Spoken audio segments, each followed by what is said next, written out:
Bonsoir et bienvenue dans votre émission Les Débats. Peut-on dire que l'espoir d'une sortie de l'impasse politique s'amenuise de plus en plus, avec la persistance de chacun des deux grands pôles politiques adverses de rester campé sur ses positions, de poursuivre ses discours acerbes contre l'autre parti et de rejeter toutes les propositions ou initiatives visant à les rapprocher. La coordination de l'opposition démocratique promet de reprendre dans les prochains jours son élan de contestation pour exiger de nouveau le rahil du président de la République, Mohamed Abdelaziz. Elle acquise le pouvoir de mener le pays vers le chaos, de brandir des slogans creux, de paupériser les peuples et de détériorer nos relations avec les pays amis et les États voisins. De son côté, l'Union pour la République, principal parti de la majorité présidentielle, accuse l'opposition de se murer dans des positions qui ne mènent à rien, au lieu de faire preuve de patriotisme, de démocratie et d'attachement réel à l'intérêt général, face à des citoyens lassés de discours stériles et de promesses sans lendemain. Pour les partisans du pouvoir, le discours de la coordination de l'opposition démocratique se singularise par un déphasage total avec la démocratie. Cette démocratie même que la coordination de l'opposition démocratique met en avant dans tout ce qu'elle dit. Notre débat va tourner autour de la situation de nos institutions, la situation politique, la bonne gouvernance, la diplomatie et la sécurité. Un débat pour lequel nous recevons sur ce plateau M. Mohamed Yahya Al-Horma, président de l'Union pour la République, membre de la CPMP, la coalition des partis de la majorité présidentielle, et le professeur Dogourma Abdoul, membre du bureau exécutif de l'Union des forces du progrès, membre de la coordination de l'opposition démocratique. Mes chers invités, bonsoir. Bonsoir. Sommes-nous dans un état de droit?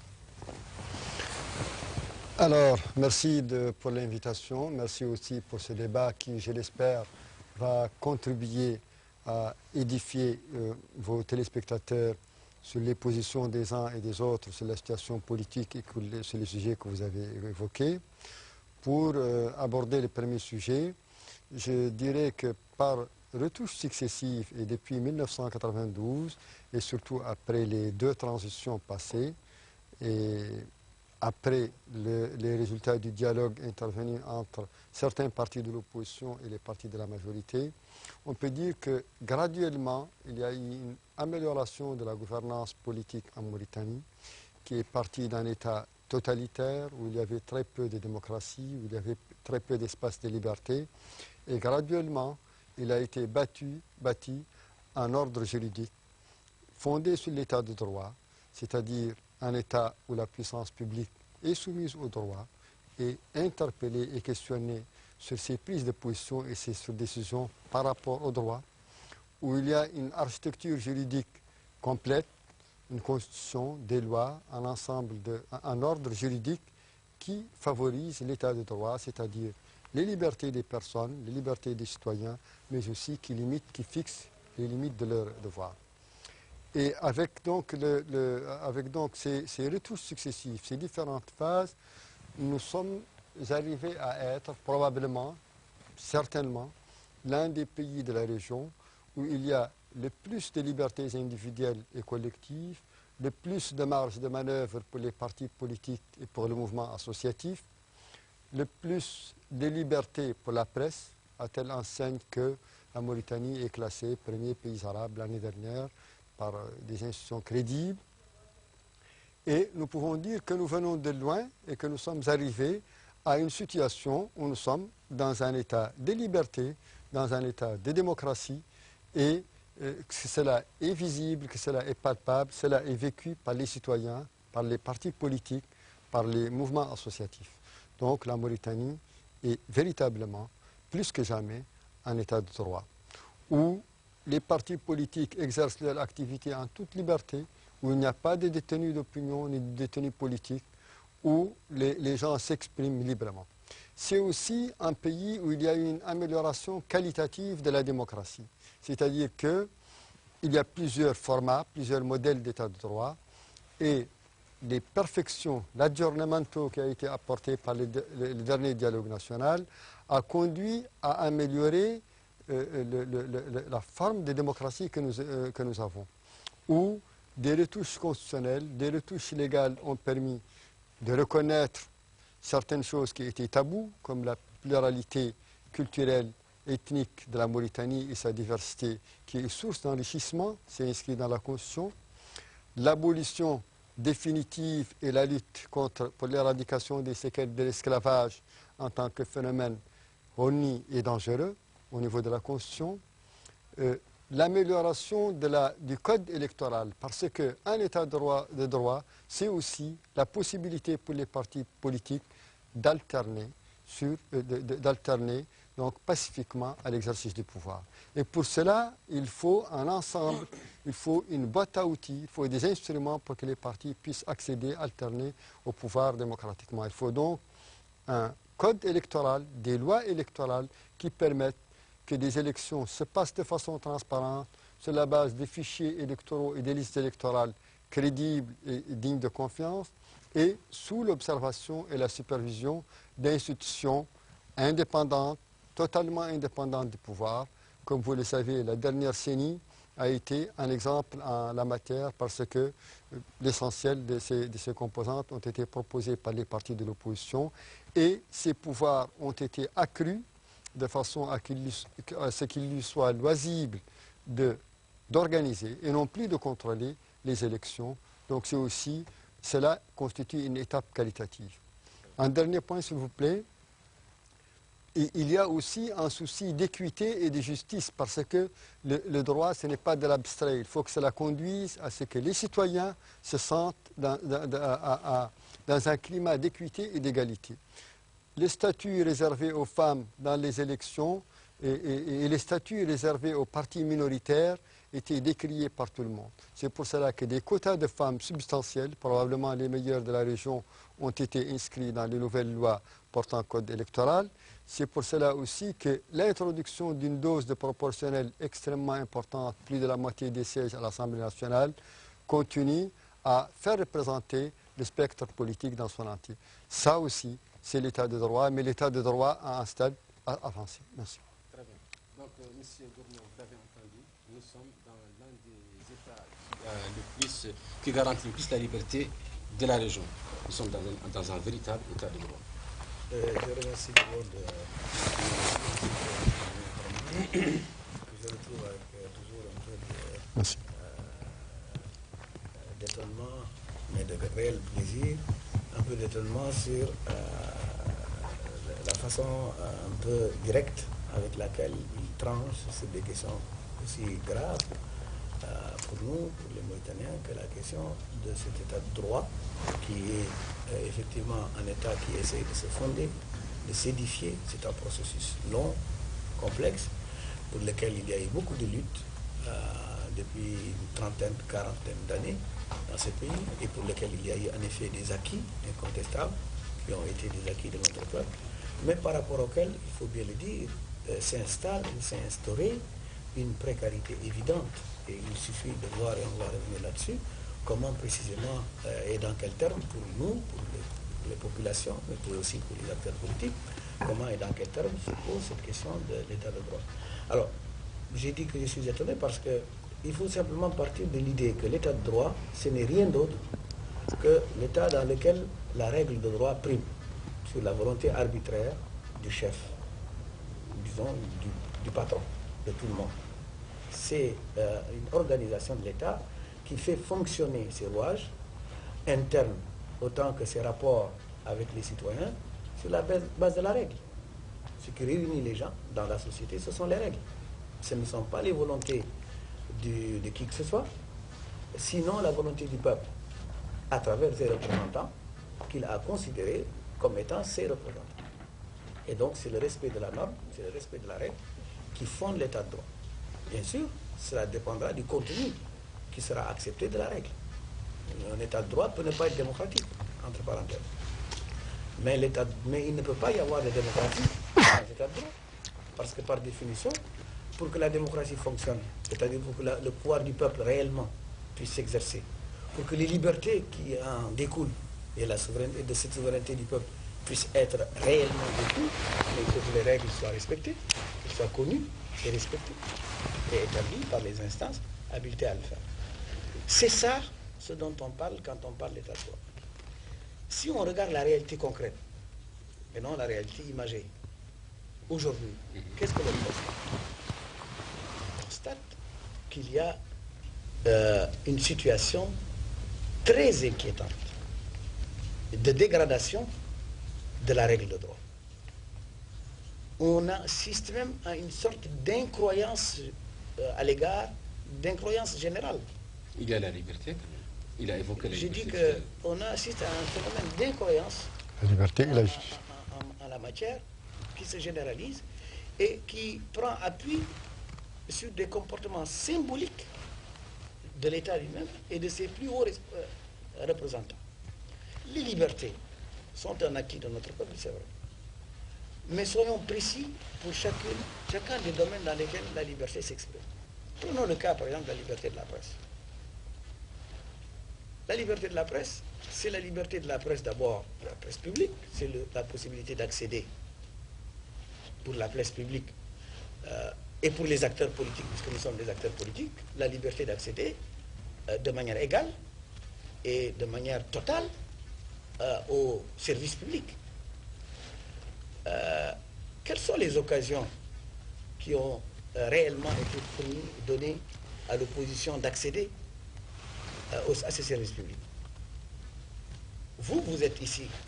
Est-ce que réellement vous avez le sentiment que l'opposition accède aussi librement à la télévision et à la radio d'État que les représentants du pouvoir?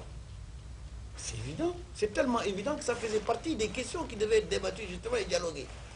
C'était tellement vrai que même la APA, qui avait été créée pour cela, avait estimé en effet nécessaire que des réformes soient entreprises pour faire de la place aux acteurs politiques.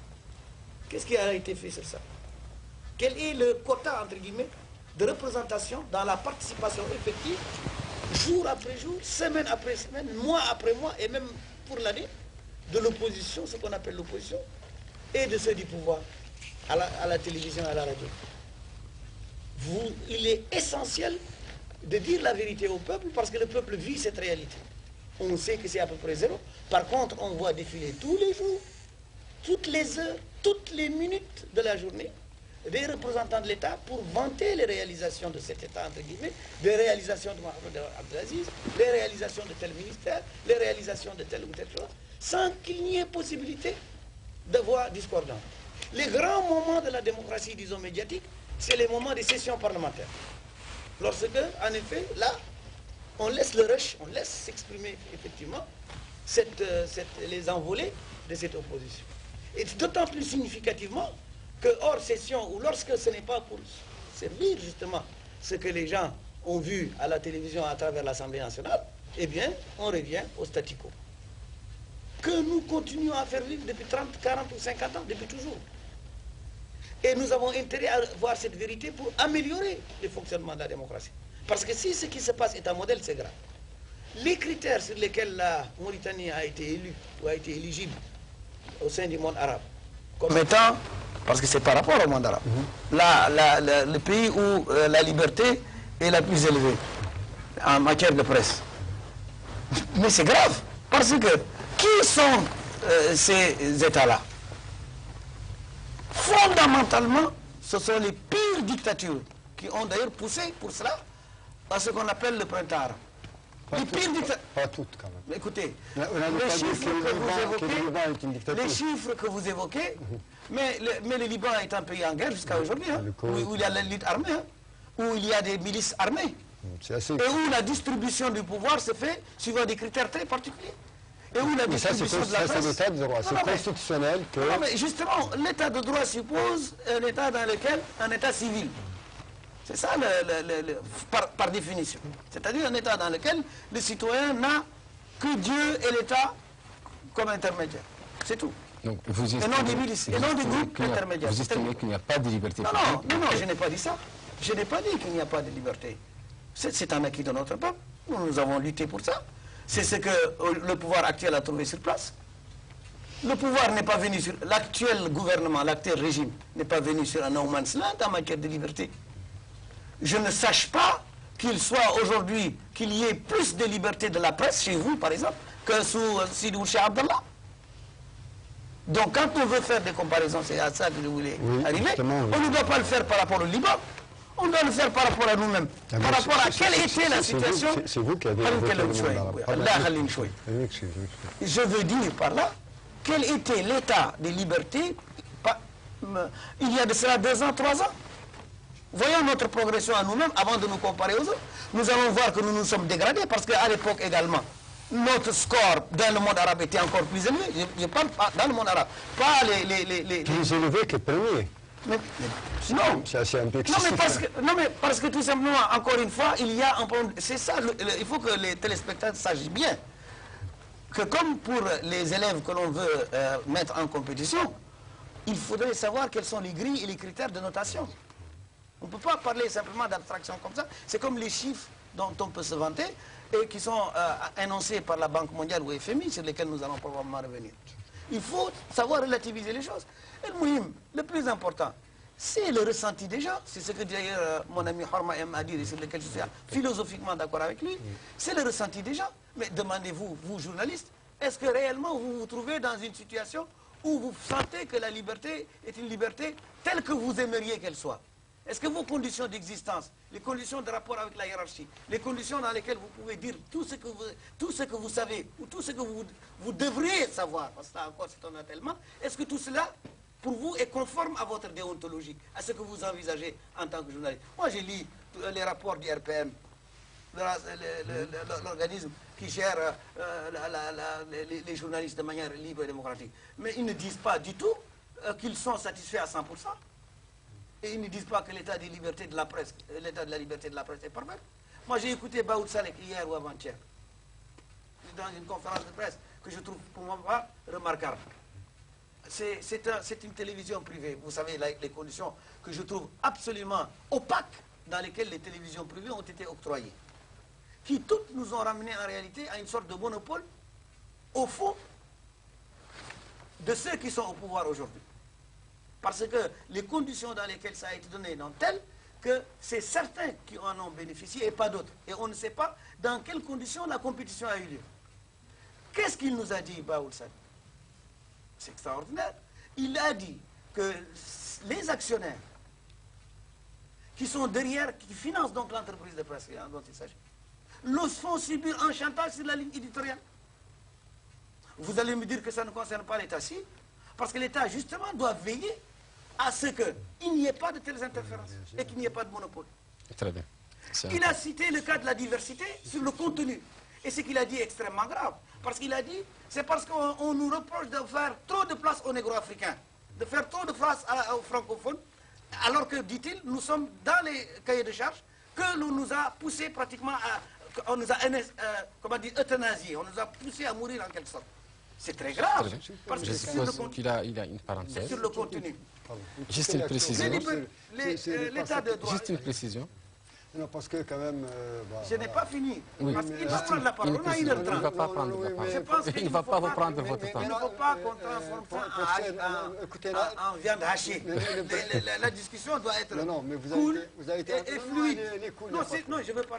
Non, pas l'atmosphère. L'atmosphère est bonne. Mais je veux dire, pour ne pas m'interrompre dans mon raisonnement. Là, après, l'état de droit. Je n'ai pas l'impression que le chrono fonctionne ou qu'il est consulté. Moi, j'ai confiance en lui. Il est consulté, mais vous avez dépassé légèrement. Légèrement. Vous allez lui donner ça. Mais c'est juste pour que... c'est le respect, donc. L'état de droit, c'est le respect des libertés publiques. C'est vrai. Et ça, en matière de liberté publique, il y a énormément de choses à faire. Il y a énormément de choses à faire pour que c'est le droit qui prime sur la volonté singulière et je dirais sur la convenance personnelle de ceux qui gèrent les domaines dans lesquels cette liberté s'exprime. C'est fondamental. C'est valable pour la sécurité. C'est valable pour la diversité de la Mauritanie. C'est valable pour les conditions générales dans lesquelles le rythme de la vie démocratique se déroule. On y reviendra. C'est la question constitutionnelle. Parce que vous avez évoqué cela. Vous avez évoqué le fait qu'il y a eu des réformes constitutionnelles. Et que pour vous, c'est un exemple, effectivement, ou du moins une illustration de ce qu'il y a un pas qui a été accompli de ce point de vue-là pour l'amélioration de la démocratie. L'amélioration du contenu de la Moi, personnellement, je ne dis pas qu'il n'y a pas eu certains aspects positifs dans les réformes constitutionnelles qui ont eu lieu. Je vous le dis en toute sincérité. Mais concernant je vous dis, les résultats du dialogue, oui, c'est la base. je n'ai pas dit cela, mais j'ai dit que les conditions dans lesquelles cette réforme elle-même a été faite la disqualifient.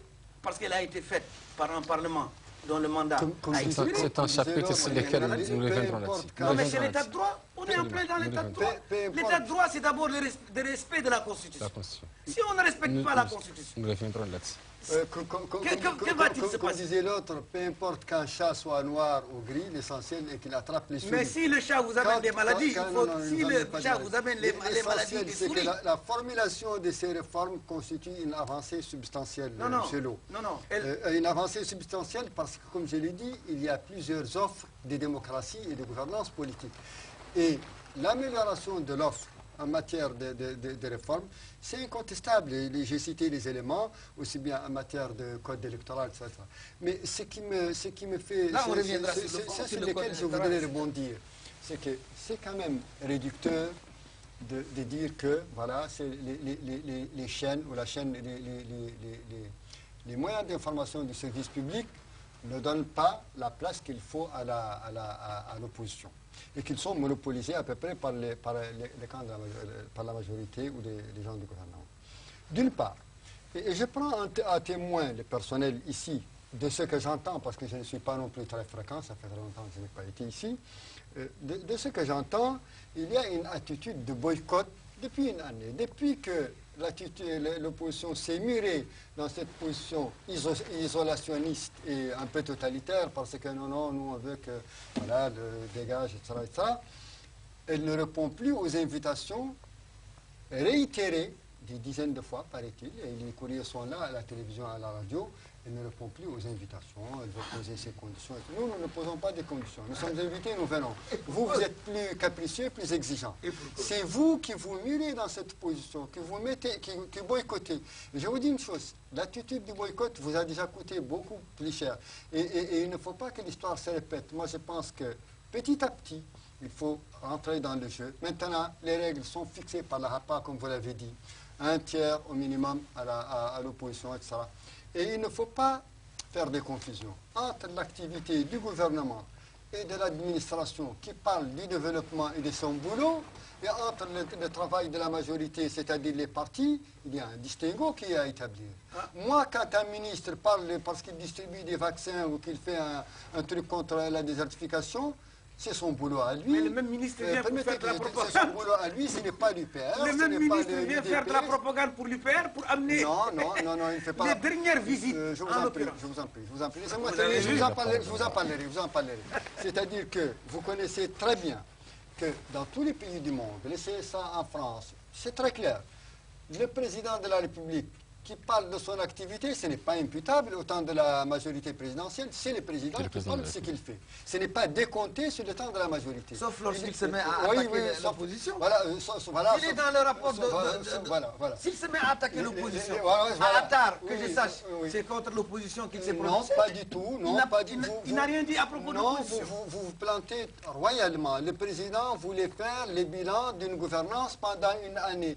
Et il a très bien fait, et il y a beaucoup de choses qui se font dans le pays, et au nom du droit d'informer les citoyens, le président se doit annuellement, et c'est dans tous les pays du monde, il y en a qui le font de façon hebdomadaire. Le président américain fait un speech, je pense, chaque semaine ou chaque mois. Mais il n'amène pas toute l'administration mauritanienne. Il n'amène pas toute l'administration américaine à le suivre. Il n'a pas amené l'administration mauritanienne. Moi, je pense que quand vous aurez cessé, professeur Lo, pas vous, l'opposition, d'affabuler et de voir les choses telles qu'elles se présentent réellement et de prendre les paramètres, parce que tout a une règle.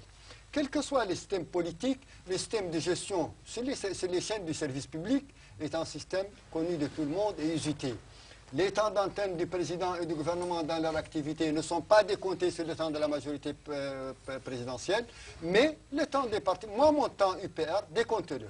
Et quand quelqu'un ne veut pas venir, si quelqu'un boycotte, parce que combien de fois la télévision vous a invité ici, vous, les gens de la côte, vous avez boycotté. On ne peut pas obliger Manu Militari, des partis politiques, à venir à la télévision.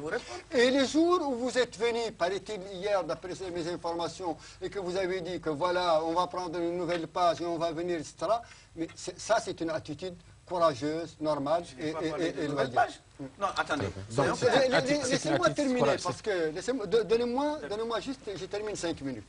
Alors, par ailleurs, le paysage médiatique mauritanien, ce n'est pas que les services publics. Les services publics obéissent maintenant à des règles de gestion très claires. Vous êtes en droit de contester, c'est vous qui êtes avocat et professeur de droit, vous avez un quota très clair. Le jour où vous vous présentez, on ne vous le donne pas, ou vous voulez communiquer sur l'IFP ou la code, vous agissez devant le tribunal administratif. À votre place, je l'aurais fait parce que la loi et les directives de HAPA vous donnent le droit. Mais si vous ne voulez pas faire prévaloir votre droit, c'est votre pays. Par ailleurs, le paysage médiatique, comme je le disais, ce n'est pas que les services publics. Maintenant, et ça vous l'avez omis, vous en avez pris l'aspect négatif. Les chaînes privées font les gens, il y a plusieurs chaînes privées. Et ce que vous avez dit au sujet des critères de sélection n'est pas exact parce que le ministre a sorti ici en direct à la télévision, vous avez dû le suivre, sur quelle base les chaînes ont été suivies et sur quelle base elles ont été écartées. Et c'était clean, c'était totalement transparent. Donc le paysage médiatique audiovisuel mauritanien comporte les services publics sur lesquels il y a des clés de répartition très claires, des directives de la HAPA qui sont opposables à l'État, à la télévision, à tout le monde. Et pour les services privés, je pense que vous l'utilisez à 95% pour ce qui est de la presse privée.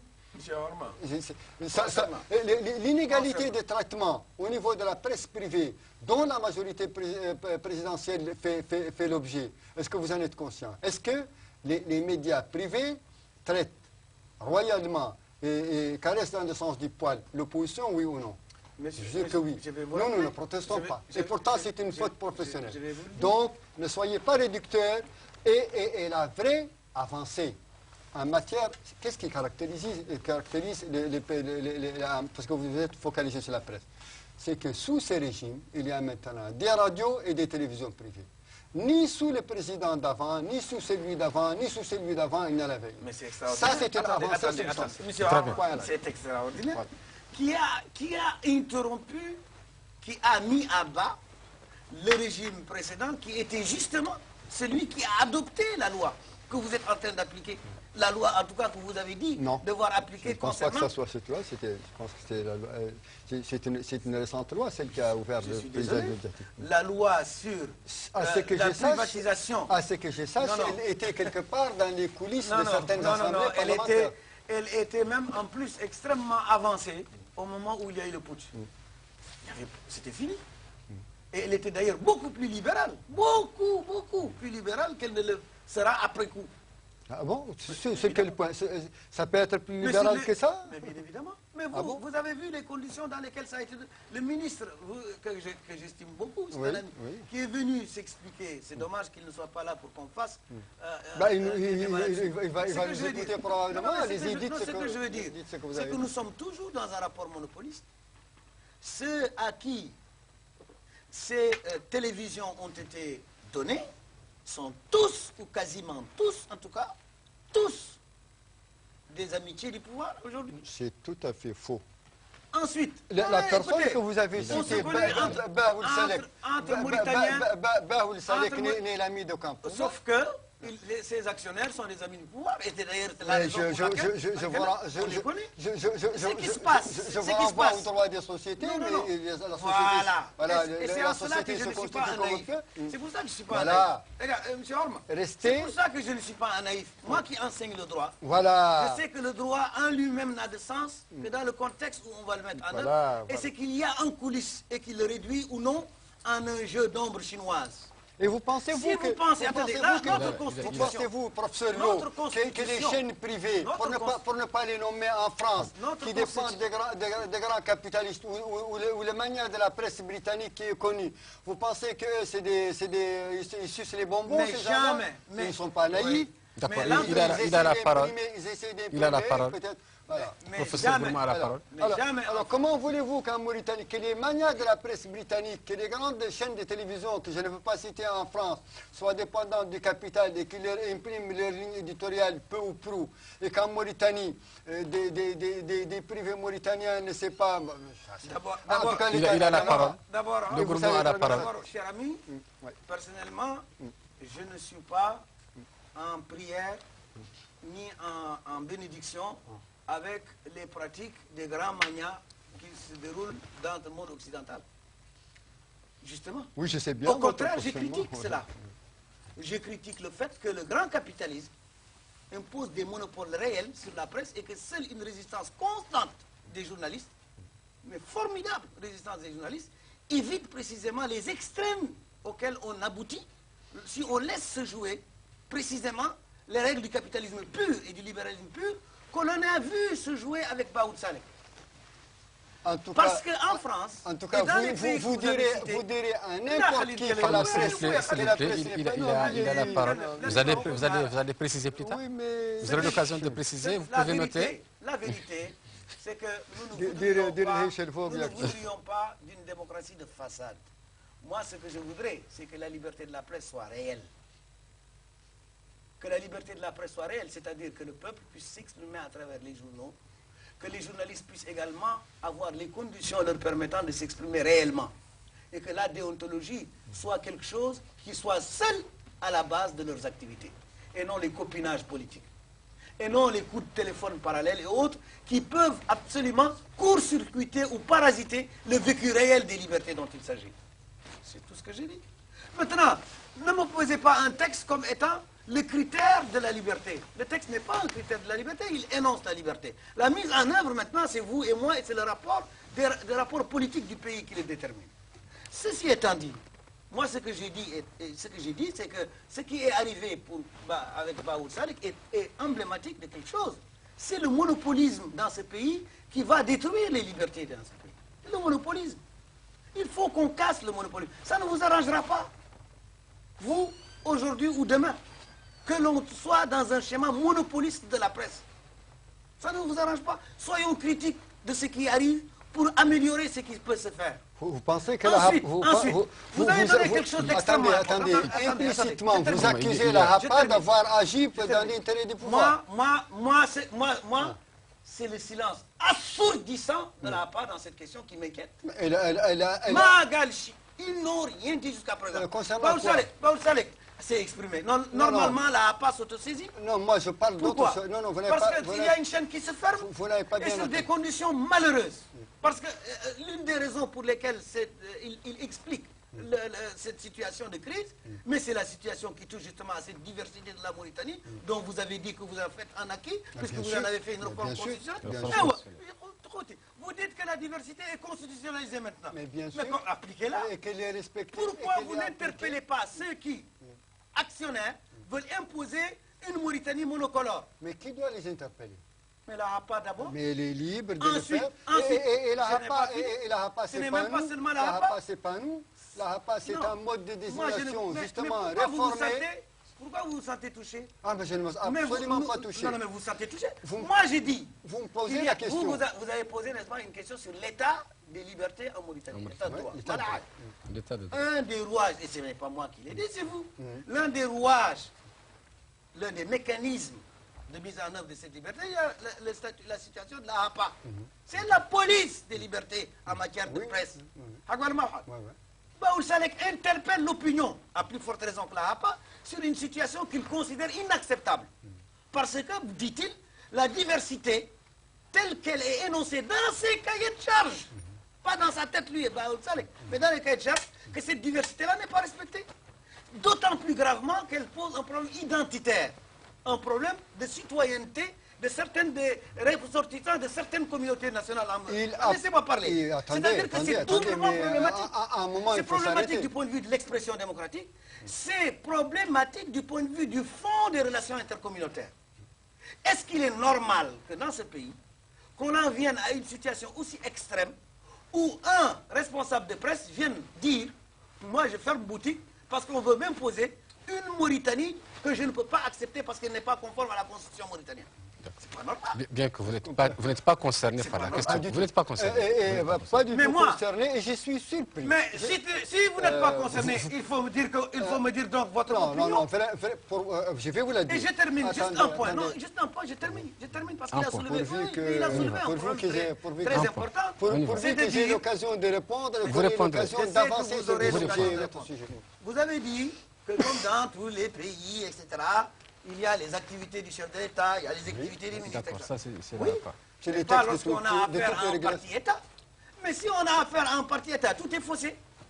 Vous n'avez pas lorsque certaines hautes fonctions se confondent avec les fonctions d'un parti politique qui appartient à ce qu'on appelle la majorité. Lorsque les ministres viennent avec l'argent de l'État pour aller faire la propagande relative au fonctionnement ou à l'organisation de leur parti, c'est très grave. C'est même du détournement de deniers publics. Parce que l'argent public ne peut pas servir aux activités d'un parti politique. Le ministre en question, s'il part là-bas, ce n'est plus le ministre. Et il n'est pas accueilli par le préfet. Attendez, tous les ministres, je dis bien, tous les ministres qui sont allés à l'intérieur du pays pour faire la propagande de leur parti politique ont été accueillis par les préfets, ont été accueillis par les responsables locaux et ont eu droit au tapis rouge. Pourquoi? Donc, dans une telle situation où il y a effectivement une confusion entre l'État et un parti, mais vous ne pouvez pas me dire que donc on va faire le découpe et on va faire la différenciation entre le président qui parle comme président de la République, le ministre qui parle comme ministre de la République. Ils se confondent. Je crois que le président Harma va préciser. Juste une précision. Vous allez faire une précision, on va avancer. Et on va avancer. D'une part, sur le premier point, c'est-à-dire la question de la chaîne privée sur laquelle il s'est appesanti, il appartient au gouvernement de mettre en place la réglementation idoine. Et cette réglementation, je l'ai dit, elle est la meilleure de ce qui existe autour de nous.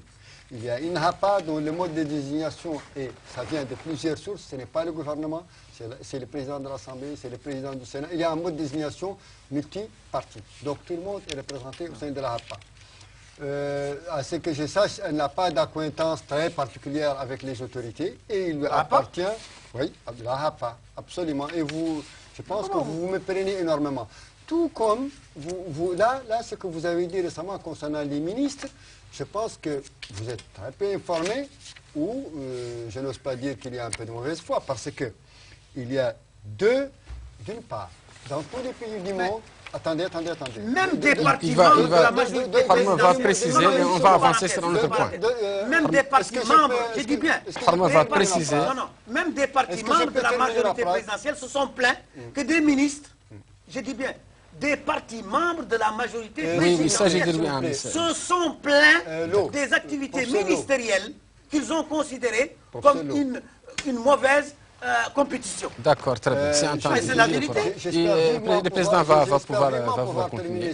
Terminer l'idée. Et je vais la terminer. C'est la vérité. Parce que vous êtes absolument mal informé, ou bien, je me pose la question sur autre chose. Il y a, d'une part, les ministres, par définition, ce sont des gens qui viennent des partis politiques. Nulle part, les ministres sont des extraterrestres. Et il est normal qu'un parti majoritaire, que la majorité, l'écrasante majorité du gouvernement fasse partie, et il ne s'en cache pas du parti que je représente, c'est-à-dire l'UPR. Ça existe dans tous les pays du monde, c'est comme ça que ça fonctionne. Il est normal, là aussi, de distinguer deux types d'activités des ministres. Une activité qu'ils déploient en tant que membre du gouvernement et qui n'a rien à voir avec les partis, et ils ne traitent absolument pas des problèmes des partis. Et une activité où les ministres travaillent pour les partis et sont en permission ou sont en congé, et c'est tout à fait leur plein droit. Je ne suis pas du tout au courant de ce auquel vous faites allusion. Monsieur Boyden s'est plaint.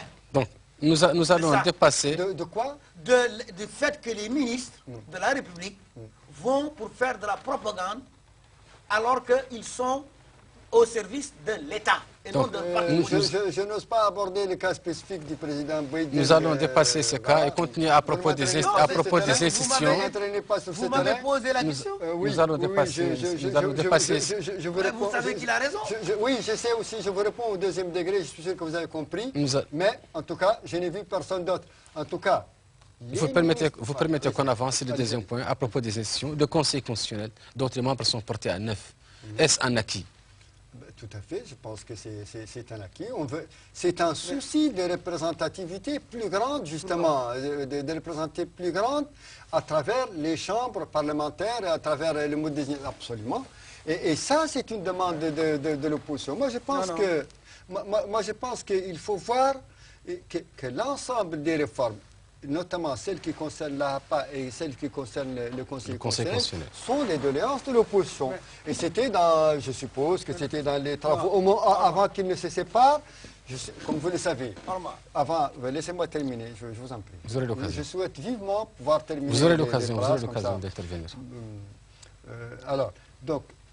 Vous dites que ça faisait partie des doléances de l'opposition. Voilà. Comme vous le savez, le professeur Lo, il reviendra. Avant qu'une partie de l'opposition ne s'écarte du schéma du dialogue, il y avait des feuilles de route qui étaient échangées entre donc, la majorité présidentielle, le président de la République et l'opposition. Et dans ces feuilles de route, il y avait un canevas général des principales doléances qui sont des réformes, j'allais dire, de seconde génération, parce que ça ne court pas la rue, ce genre de réforme. Vous ne verrez pas des pays... regardez ce qui se passe au Sénégal, regardez ce qui se passe au Mali, regardez ce qui se passe en Côte d'Ivoire et au Nord, au Maroc et en Algérie. Ça, ce sont des réformes extrêmement avancées par rapport à l'entourage. Et donc, le souci, c'est qu'il y ait une représentativité plus grande des partis de l'opposition et de la société civile dans certaines... C'est un souci d'équité, de pluralité qui est derrière ces réformes-là. La réforme, c'est un souci du Conseil constitutionnel se ramène à un chiffre de 6 à 9. Ça veut dire quoi? Il n'y a aucun autre élément. Le mode de désignation. Oui, mais les modes de désignation. Quel mode de désignation? C'est-à-dire, je crois qu'il y a une clé de répartition de la désignation. C'est la même désignation. Non, ce n'est pas du tout la même désignation. Je suis désolé, c'est le président de la République qui nomme. Oui. C'est le président de l'Assemblée qui nomme. Je pense que le président de la République... C'est le président du Sénat qui nomme. Oui, mais... Chacun, oui, mais, le président de la République. Oui, d'ailleurs, le rapport a été... Non, attendez. Écoutez. Oui, attendez, mais les documents sont là, on peut il faut le sortir. Il n'y a pas de problème. Sortez les documents, vous allez être très surpris. Vous-même, vous allez savoir. Non, je ne veux pas être surpris. Qui d'autre? Je connais très bien. Mais qui d'autre nomme? Le président de la République, le président du Sénat et le président de l'Assemblée nationale. Ne vous trompez pas.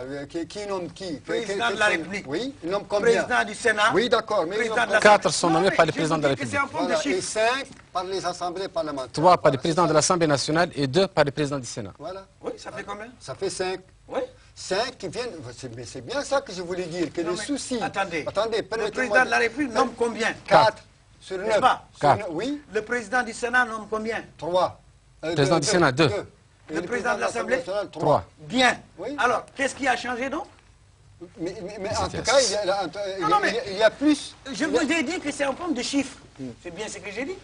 Quel autre élément a été introduit? De 6, ils sont allés à 9. Non, mais attendez. C'est comme là. Ça, c'est incroyable. Parce que vous présentez les inflations, l'inflation de membres d'une institution comme une réforme. C'est comme ces histoires de nombre de députés qu'on a augmenté lors de cette même session. Ce n'est pas une bonne chose? Mais c'est très grave même. Parce que... Non, il sait bien que écoutez, nous sommes un petit pays. Nous sommes un petit pays. Parce qu'il faut savoir que les institutions, les chiffres que l'on donne dans des institutions ne sont pas définis comme ça. Pourquoi 9 et pas 15? Pourquoi 15 et pas 28? Pourquoi 30 et pas 50? C'est pas comme ça. Il y a un rapport logique entre le chiffre et l'ampleur du travail qui est effectué et la qualité du travail. Si on donne 9, cela doit être justifié par, d'une part, le souci d'élargir et d'autre part, par la qualité de travail, notamment lorsqu'on augmente la saisine. Est-ce que le mode de saisine a été modifié? Pas les citoyens, vous voulez dire, voilà. Pas seulement les citoyens? Ou les parlementaires? Le nombre de parlementaires. D'ailleurs, moi j'ai été surpris. Moi je croyais que vous allez me dire que comme par rapport à tous les pays de la région, on a innové en matière de saisine, permettant par exemple à l'opposition de saisir le Conseil constitutionnel. Aujourd'hui, dans ce pays-là, il faut savoir que l'opposition ne peut pas saisir le Conseil constitutionnel. Si le président de l'Assemblée nationale est en accointance avec le président de la République, appartient à la même majorité, et si le Sénat et le président de l'Assemblée et le président de la République appartiennent à la même majorité, vous avez un Conseil constitutionnel 100% majorité présidentielle. Est-ce que vous vous rendez compte de ce que je suis en train de dire là? Et à contrario... Cela veut dire... Et à contrario... Et je vous rappelle également que c'est le schéma de la convergence, ça, le schéma de convergence de la majorité présidentielle et la majorité parlementaire, c'est le schéma à la base de nos institutions. Il n'y a pas de cohabitation. Oui, c'est le schéma idéal. Non. Il n'y a pas de cohabitation possible parce qu'il n'y a pas de Premier ministre qui dispose d'un pouvoir réglementaire propre en Mauritanie. Maintenant, il y a justement... Attendez. Je termine. Laissez-moi terminer parce que là... Ne crois pas que je parle de chinois. Parce que là, vous n'avez pas raison.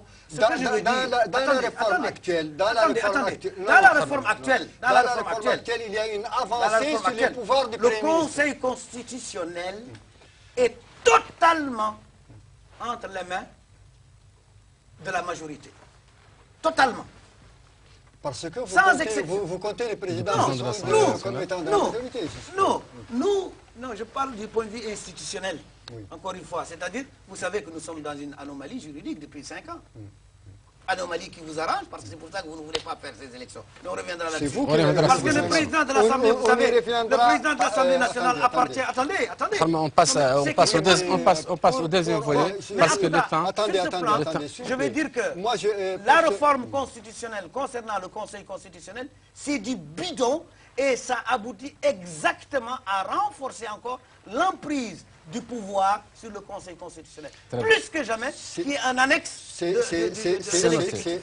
totalement faux parce que, d'une part, le président de la République ne nomme que 4 des membres, 4 sur 9. D'autre part, 5, il est loisible à l'opposition si elle gagne les élections législatives et sénatoriales ou à la majorité d'aujourd'hui si jamais elle est opposition. Donc, les jeux sont ouverts. Et le nombre de 9 est un nombre qui est assez fréquent dans les pays qui sont source de notre inspiration. Je pense à la France en particulier, je pense qu'il y a 9. Mais nous n'avons pas de... Attendez. Par ailleurs, Selon a abordé le problème des députés, il s'agit de l'application de la loi. Vous n'avez jamais critiqué cette loi qui indexe le nombre de députés sur le nombre des citoyens. Nous l'avons critiqué.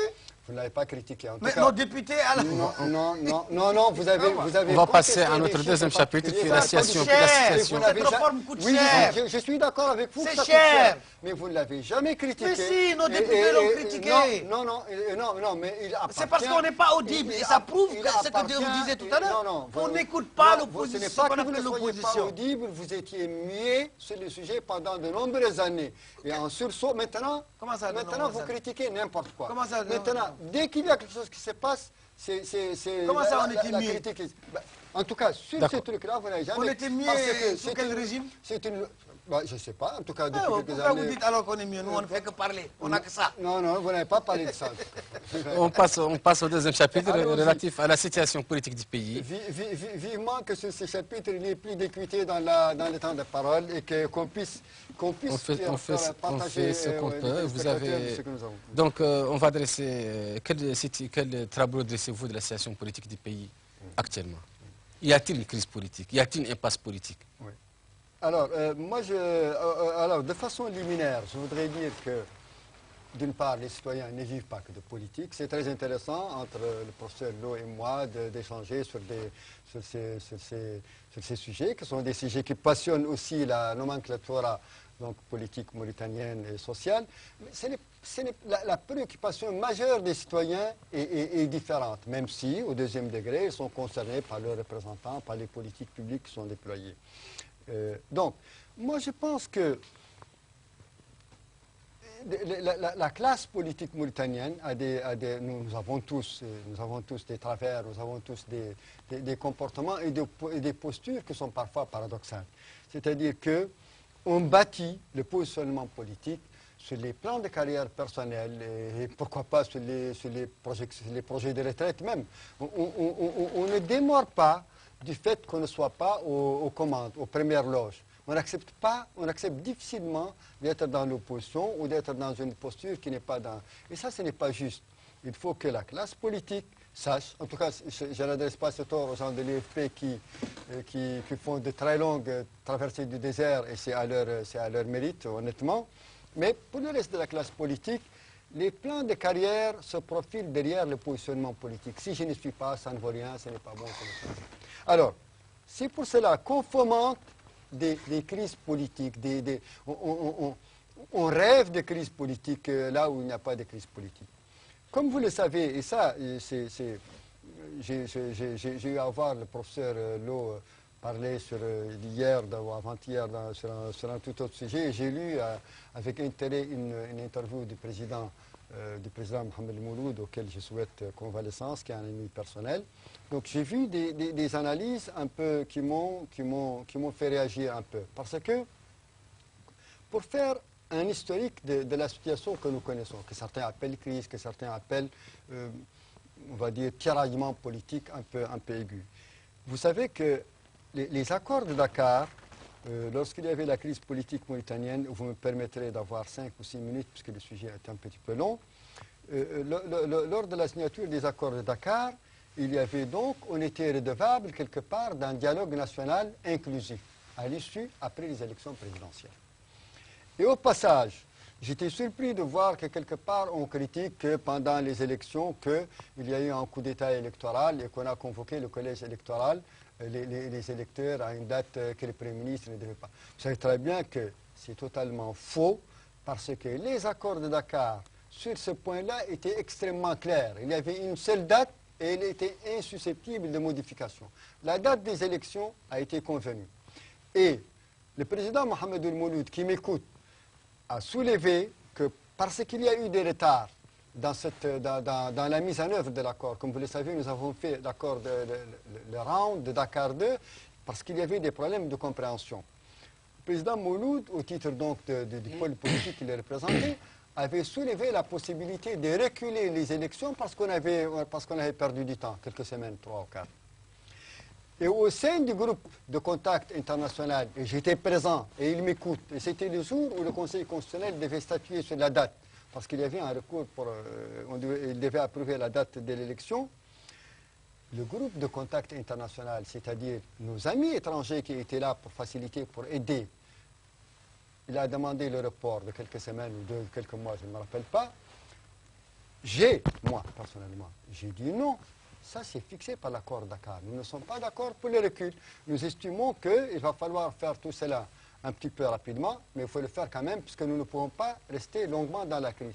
Et l'Union africaine ne pouvait pas tolérer qu'au-delà de 6 mois, qu'on ne retrouve pas un ordre constitutionnel normal. Les membres européens du groupe de contact ont dit non, il y a une date qui est fixée. Si le pôle politique, l'autre pôle politique, n'accepte pas le recul, il n'y a aucune raison qu'il n'y ait un recul. Et ce jour-là, le Conseil constitutionnel devait statuer. Et quelque part, on avait dit qu'on attend la décision du Conseil constitutionnel qui a fixé cette date. Revenons au dialogue national inclusif. Parce que ce dialogue qui vient de se terminer il y a quelques mois n'est que le dialogue qui était prévu, c'est-à-dire parce qu'on était redevable d'un dialoge et il fallait le faire. Vous parlez du dialogue avec certains partis de l'opposition. Avec certains partis de l'opposition, que d'autres ont déserté parce qu'ils y étaient pendant un bon bout de temps. C'est avec le printemps arabe qu'ils ont déserté le dialogue. Donc c'est selon vous le dialogue inclusif? C'est un dialogue inclusif, c'est une forme de dialogue inclusif. Enfin, inclusif, pas tout à fait, parce que tout le monde n'y était pas. Non, je m'excuse, parce que les mots ont leur sens. Donc, alors, mais qu'est-ce qui se passe? Au lendemain, et ça on en a discuté, M. Lowe et moi, à plusieurs reprises, au lendemain de l'élection présidentielle, si l'opposition, les candidats étaient fair-play, ils auraient dû dire « Félicitations, vous avez gagné, c'est fini, sous double observation nationale et internationale, c'est clean, le président Aziz a gagné.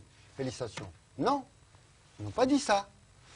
Ils se sont murés dans une attitude de critique et de contestation erronée et malvenue des résultats de l'élection qui avait bloqué, qui avait plombé le processus de dialogue qui devait s'enclencher immédiatement après l'élection présidentielle.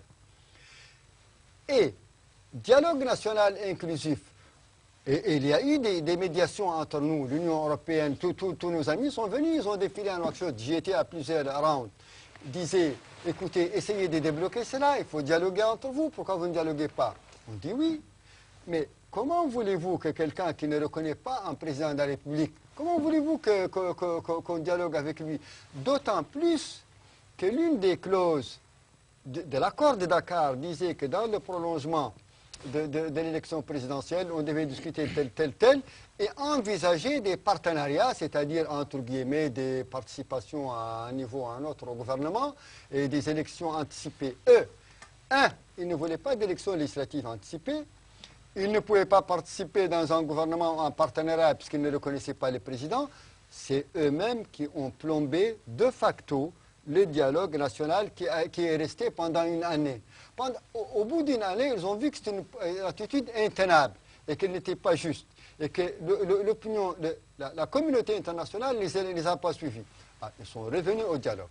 Et manque de peau, après 2 ou 3 mois de bonne volonté, et là on était parti, c'était parti sur des chapeaux de roue, après 2 ou 3 mois, patatras, il y a le printemps arabe qui s'invite. Et le printemps arabe, ça concerne certaines parties de la Côte, certaines parties qui étaient nouvellement arrivées à la Côte. Ça les concerne parce que, voilà, connexion, etc., etc. Et donc, l'ordre interne de la Côte s'est bouleversé sous le choc exogène du printemps arabe. Et donc, on s'est retiré du dialogue avec des motifs farfelus, etc., etc. Voilà. Je suis toujours surpris. J'ai dû prendre 7 minutes, veiller au chronomètre. Moi, j'ai confiance en lui. Voilà. Même si Merci, je prends Gourmand. moins, il n'y aura pas de problème. Donc vous êtes source de blocage. Écoutez, je suis toujours surpris par la manière dont on reconsidère l'histoire, du vivant même des acteurs. Je ne veux pas revenir dans les détails de ce qui s'est passé à Dakar même. Je ne veux même pas revenir sur la crise qui était née du fameux décret du Premier ministre. Je ne reviendrai même pas là-dessus. En tout cas, j'assume la responsabilité de ce que j'ai dit. Et je n'ai pas l'habitude de raconter des histoires. Et j'ai pris le président Mouloud à témoin puisqu'il doit écouter. L'occasion, Gourmand vous a écouté. Oui. Vous êtes un juriste. Mais le nombre de fois où il m'a coupé est tel que si je le coupe une fois, c'est pas méchant. Le décret, un décret ne pouvait être pris que par le président de la République. De l'époque, c'était Bambaré. C'est Bambaré qui pouvait prendre un décret, quelle que soit par ailleurs la date. Le décret a été signé et fait par qui? Par le Premier ministre. Vous savez ce que dit la Constitution sur ce point précis de savoir qui dispose de ce pouvoir de prendre un décret. Le pouvoir décrétal, c'est pour le président de la République. Il n'y avait pas 2 présidents de la République à l'époque, c'est Bambaré. Je vous défie de me sortir le décret signé par Bambaré concernant cette histoire-là. Une légalité, une inconstitutionnalité à la mauritanienne. Parce que maintenant, nous sommes habitués à ce genre de choses, où des actes administratifs sont supérieurs à la Constitution. Et c'est d'ailleurs ça qui explique l'impasse dans laquelle nous nous trouvons aujourd'hui. Et qu'ils ont voulu rectifier, malheureusement un peu tardivement, je reviendrai peut-être là-dessus, concernant cette histoire de réforme constitutionnelle et concernant l'expiration des mandats. Mais c'était ça le fond du problème de la crise dont parle Mohamed Mouloud. C'est ça le fond du problème. Et ça a provoqué un scandale à l'époque parce qu'on a parlé de coup d'État du Premier ministre justement à l'époque. Et je vous signale, et vous le savez, que le Premier ministre avait signé un texte particulier à côté de l'accord de Dakar, dans lequel il s'engage à être neutre. Et à n'être ni pour les uns ni pour les autres. Et on l'a accusé de ne pas avoir, justement d'avoir manqué de cette neutralité en prenant une décision seule, sans consulter aucun des pôles. Parce que ce n'était pas de son pouvoir, c'était celle de M. Bambaré, président de la République de l'époque. Vous pouvez me dire. Maintenant, je reviens. Vous pouvez me dire ce que ça change étant donné mais je ne sais pas ce que ça change, mais ce que je sais, je ne sais pas ce que ça change. Mais écoutez, supposons, je ne sais pas du tout, supposons que c'est vrai. Le problème du droit, La date le problème est du droit, fixée attendez, dans un schéma de crise par un groupe de contact international. Le problème du droit, c'est que chacun voit midi à sa porte. Ce qui importe, c'est l'énoncé. La norme, elle est là. Chacun en fait ce qu'il veut. Moi, ça peut être par dilettantisme. Vous, c'est par calcul politique. Un autre, c'est par des raisons artistiques. Peu importe ces raisons et les motifs, ça ne nous importe pas. Ce qui importe, c'est que la norme n'a pas été respectée. Et c'est incontestable. Et si on était dans un pays normal, c'est-à-dire un pays dans lequel le Conseil constitutionnel jouait son rôle, je vous assure, je peux vous garantir que ce qui a été fait aurait été invalidé. Parce que ça n'a pas de sens. Le Premier ministre, Maïgid Adlou, il ne pouvait pas prendre quand même parti pour les Maintenant, pour ce qui concerne ce que vous avez dit. Et là aussi, c'est un second étonnement. Mais Or, nous avons reconnu le président de la République après avoir encore une fois déposé un recours devant le Conseil constitutionnel. C'est moi qui étais l'avocat de l'opposition, avec Mohamed Salah. C'est moi qui ai rédigé les termes du recours nous concernant pour notre candidat, à savoir M. Le Boulkhe. C'est moi, Gourmou, qui ai oui, dans lesquels vous dites quoi? Qu'est-ce que vous contestez? Non, non, je ne vais pas revenir dans le détail. Non, parce que nous donnons des choses extrêmement précises. Et ce qui est formidable, ce qui est formidable, attendez, ce qui est formidable, laissez-moi terminer. Sur les milliers de bureaux, il n'y a même pas une contestation sur un bureau de vote. Qu'est-ce que vous pouviez présenter au Conseil constitutionnel? Est-ce que vous savez que nous avons présenté au Conseil constitutionnel des preuves que 15 000 cartes d'identité nationale ont été distribuées à des militaires de manière illégale. 15 000 cartes. Si on avait tenu compte de qui ont pu être réinscrits à la veille des élections, est-ce que vous le savez? Des hackers? Est-ce que vous... Pas des hackers. Je n'ai pas compris. On a réouvert de manière tout à fait légale, légale. En tout cas, on a réouvert le fichier électoral, notamment à Paris, où certains d'ailleurs c'était nos militants, en tout cas nos électeurs, ont pu s'inscrire sur le fichier électoral, être inscrits sur le fichier électoral, après que le processus ait été bloqué et verrouillé. C'était valable pour la question est de savoir, est-ce que nous sommes actuellement dans une crise politique ou une impasse politique? Il est important de savoir ça.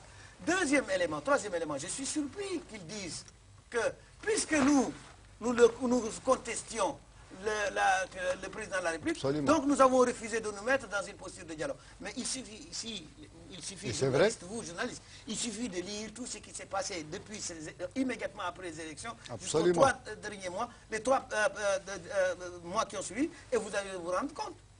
Nous n'avons jamais cessé d'invoquer l'accord de Dakar pour être mis en œuvre. Jamais. Et c'est le pouvoir qui a dit que l'accord de Dakar, c'est fini. Non, c'était pas du tout. Et que pas à ce moment.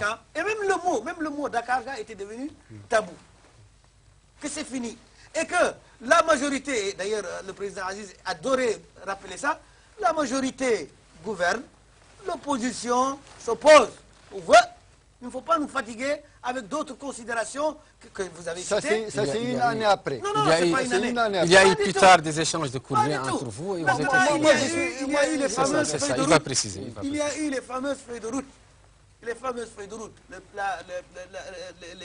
pôle présidentiel, entre guillemets, nous a envoyé sa conception. Nous nous sommes retrouvés de l'opposition, nous avons discuté de ça.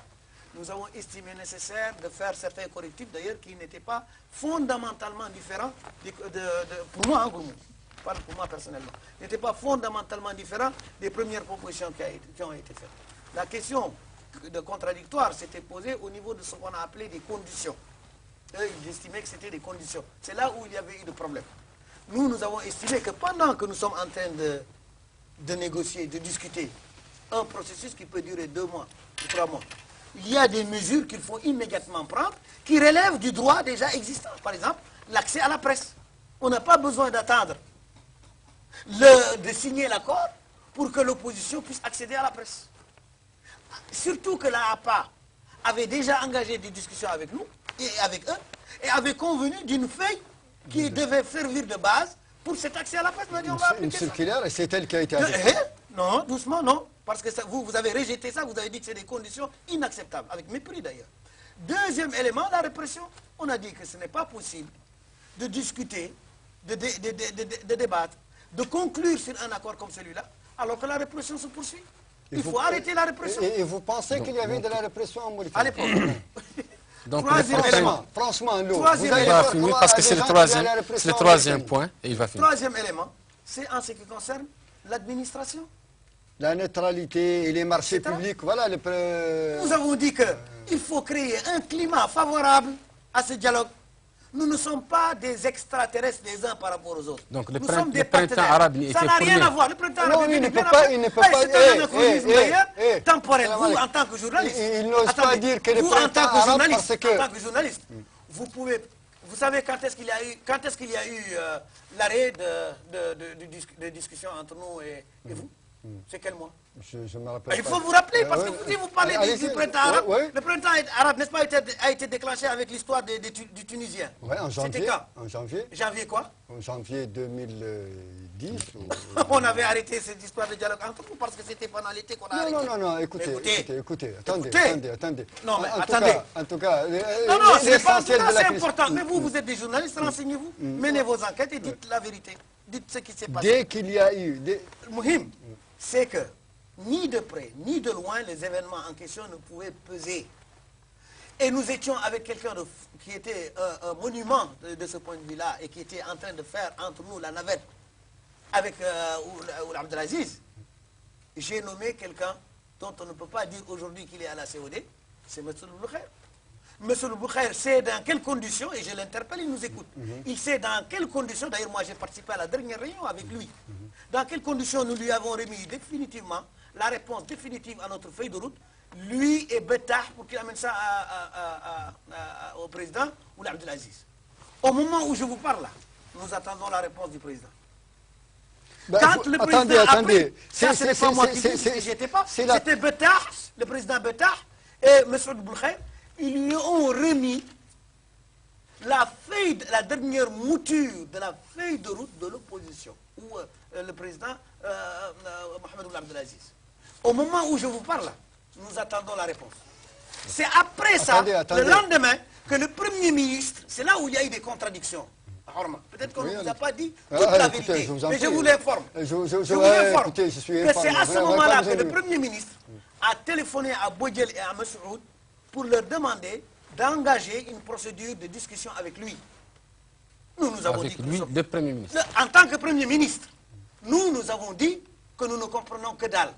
Parce que nous sommes en discussion directe avec le président Mohamed Ould Abdelaziz. C'est ce qui avait été convenu à l'ouverture de la discussion. Nous avons été jusqu'à d'ailleurs prévoir le discours d'ouverture et même le contenu du discours d'ouverture que le président Ould Abdelaziz devait prononcer ce jour-là, lors de l'ouverture. Tellement tout était fait. Vous comprenez? On a dit donc on ne comprend pas pourquoi maintenant on veut nous faire bifurquer de la voie du dialogue pour une autre voie que nous ne connaissons pas. On l'a dit à M. Boudjel, on l'a dit à M. Boukhair. Voilà comment c'est venu. Mais il est essentiel que notre peuple sache cette vérité. Qu'on ne nous parle pas des Tunisiens, qu'on ne nous parle pas des Jordaniens, qu'on ne nous parle pas des Marocains, et qu'on ne nous parle pas du tout de qui que ce soit de Erhal extérieur. On n'a pas dit un mot concernant les conditions dans lesquelles devrait se dérouler ce dialogue. Nous étions dans le dialogue. Voilà ce qui s'est passé. Puisqu'on parle de dialogue, passons maintenant à notre point assez important. Maintenant, la crise politique. Vous avez dit, est-ce qu'il y a une crise politique? Il y a une crise politique. Mais voilà, c'est le fond du débat.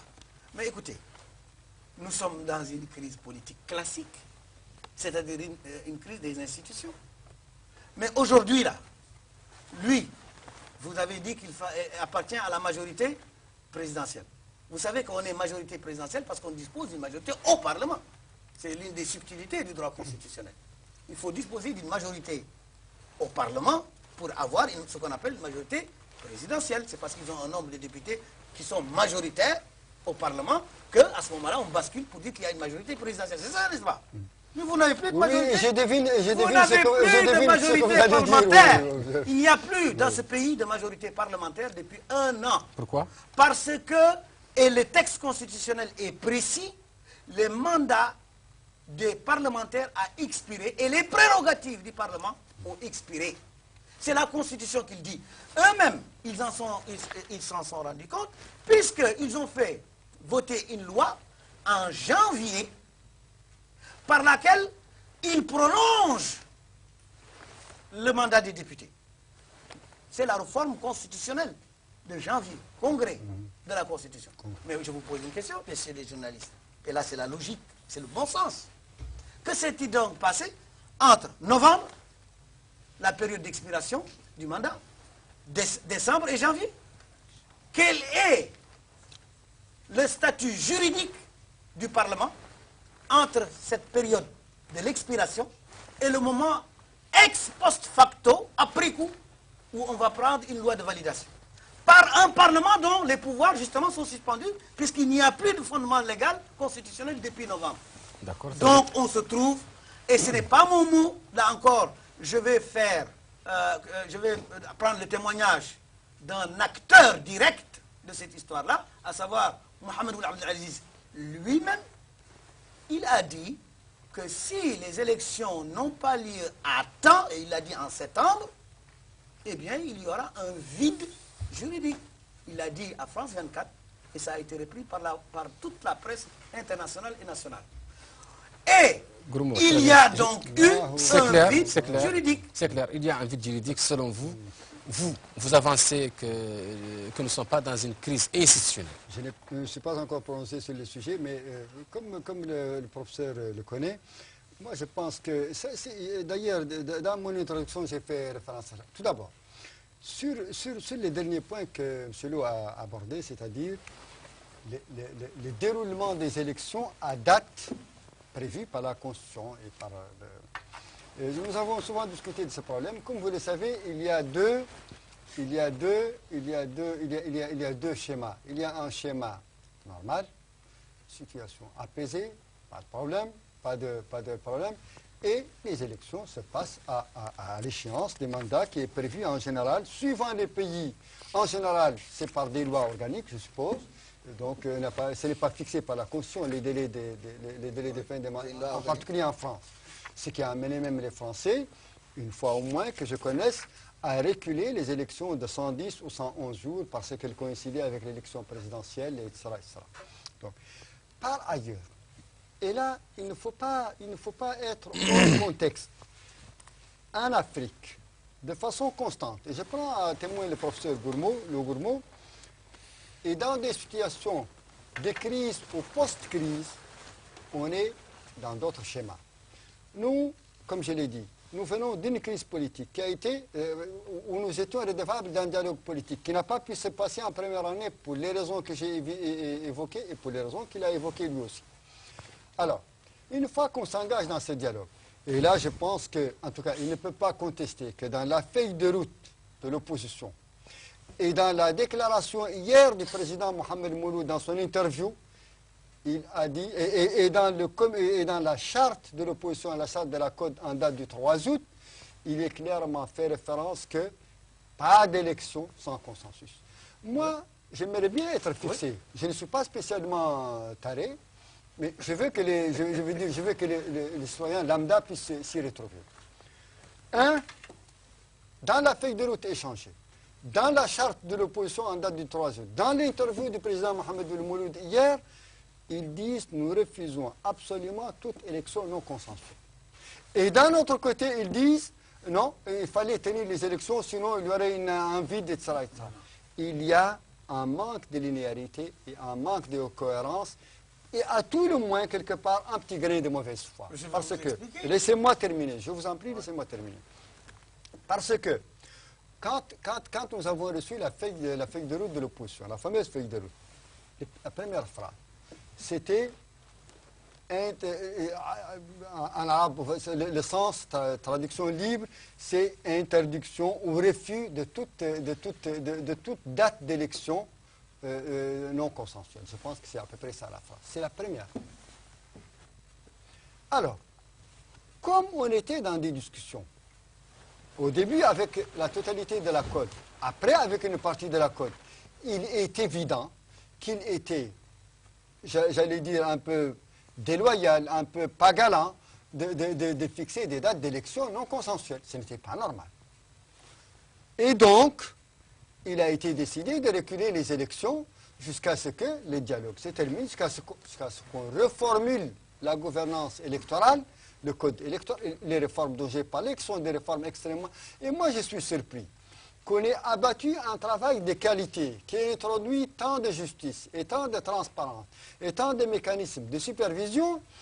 On n'a quand même pas chômé pendant cette année. Ce travail qui a été fait, c'est un travail qui va servir aux générations de Mauritaniens futures.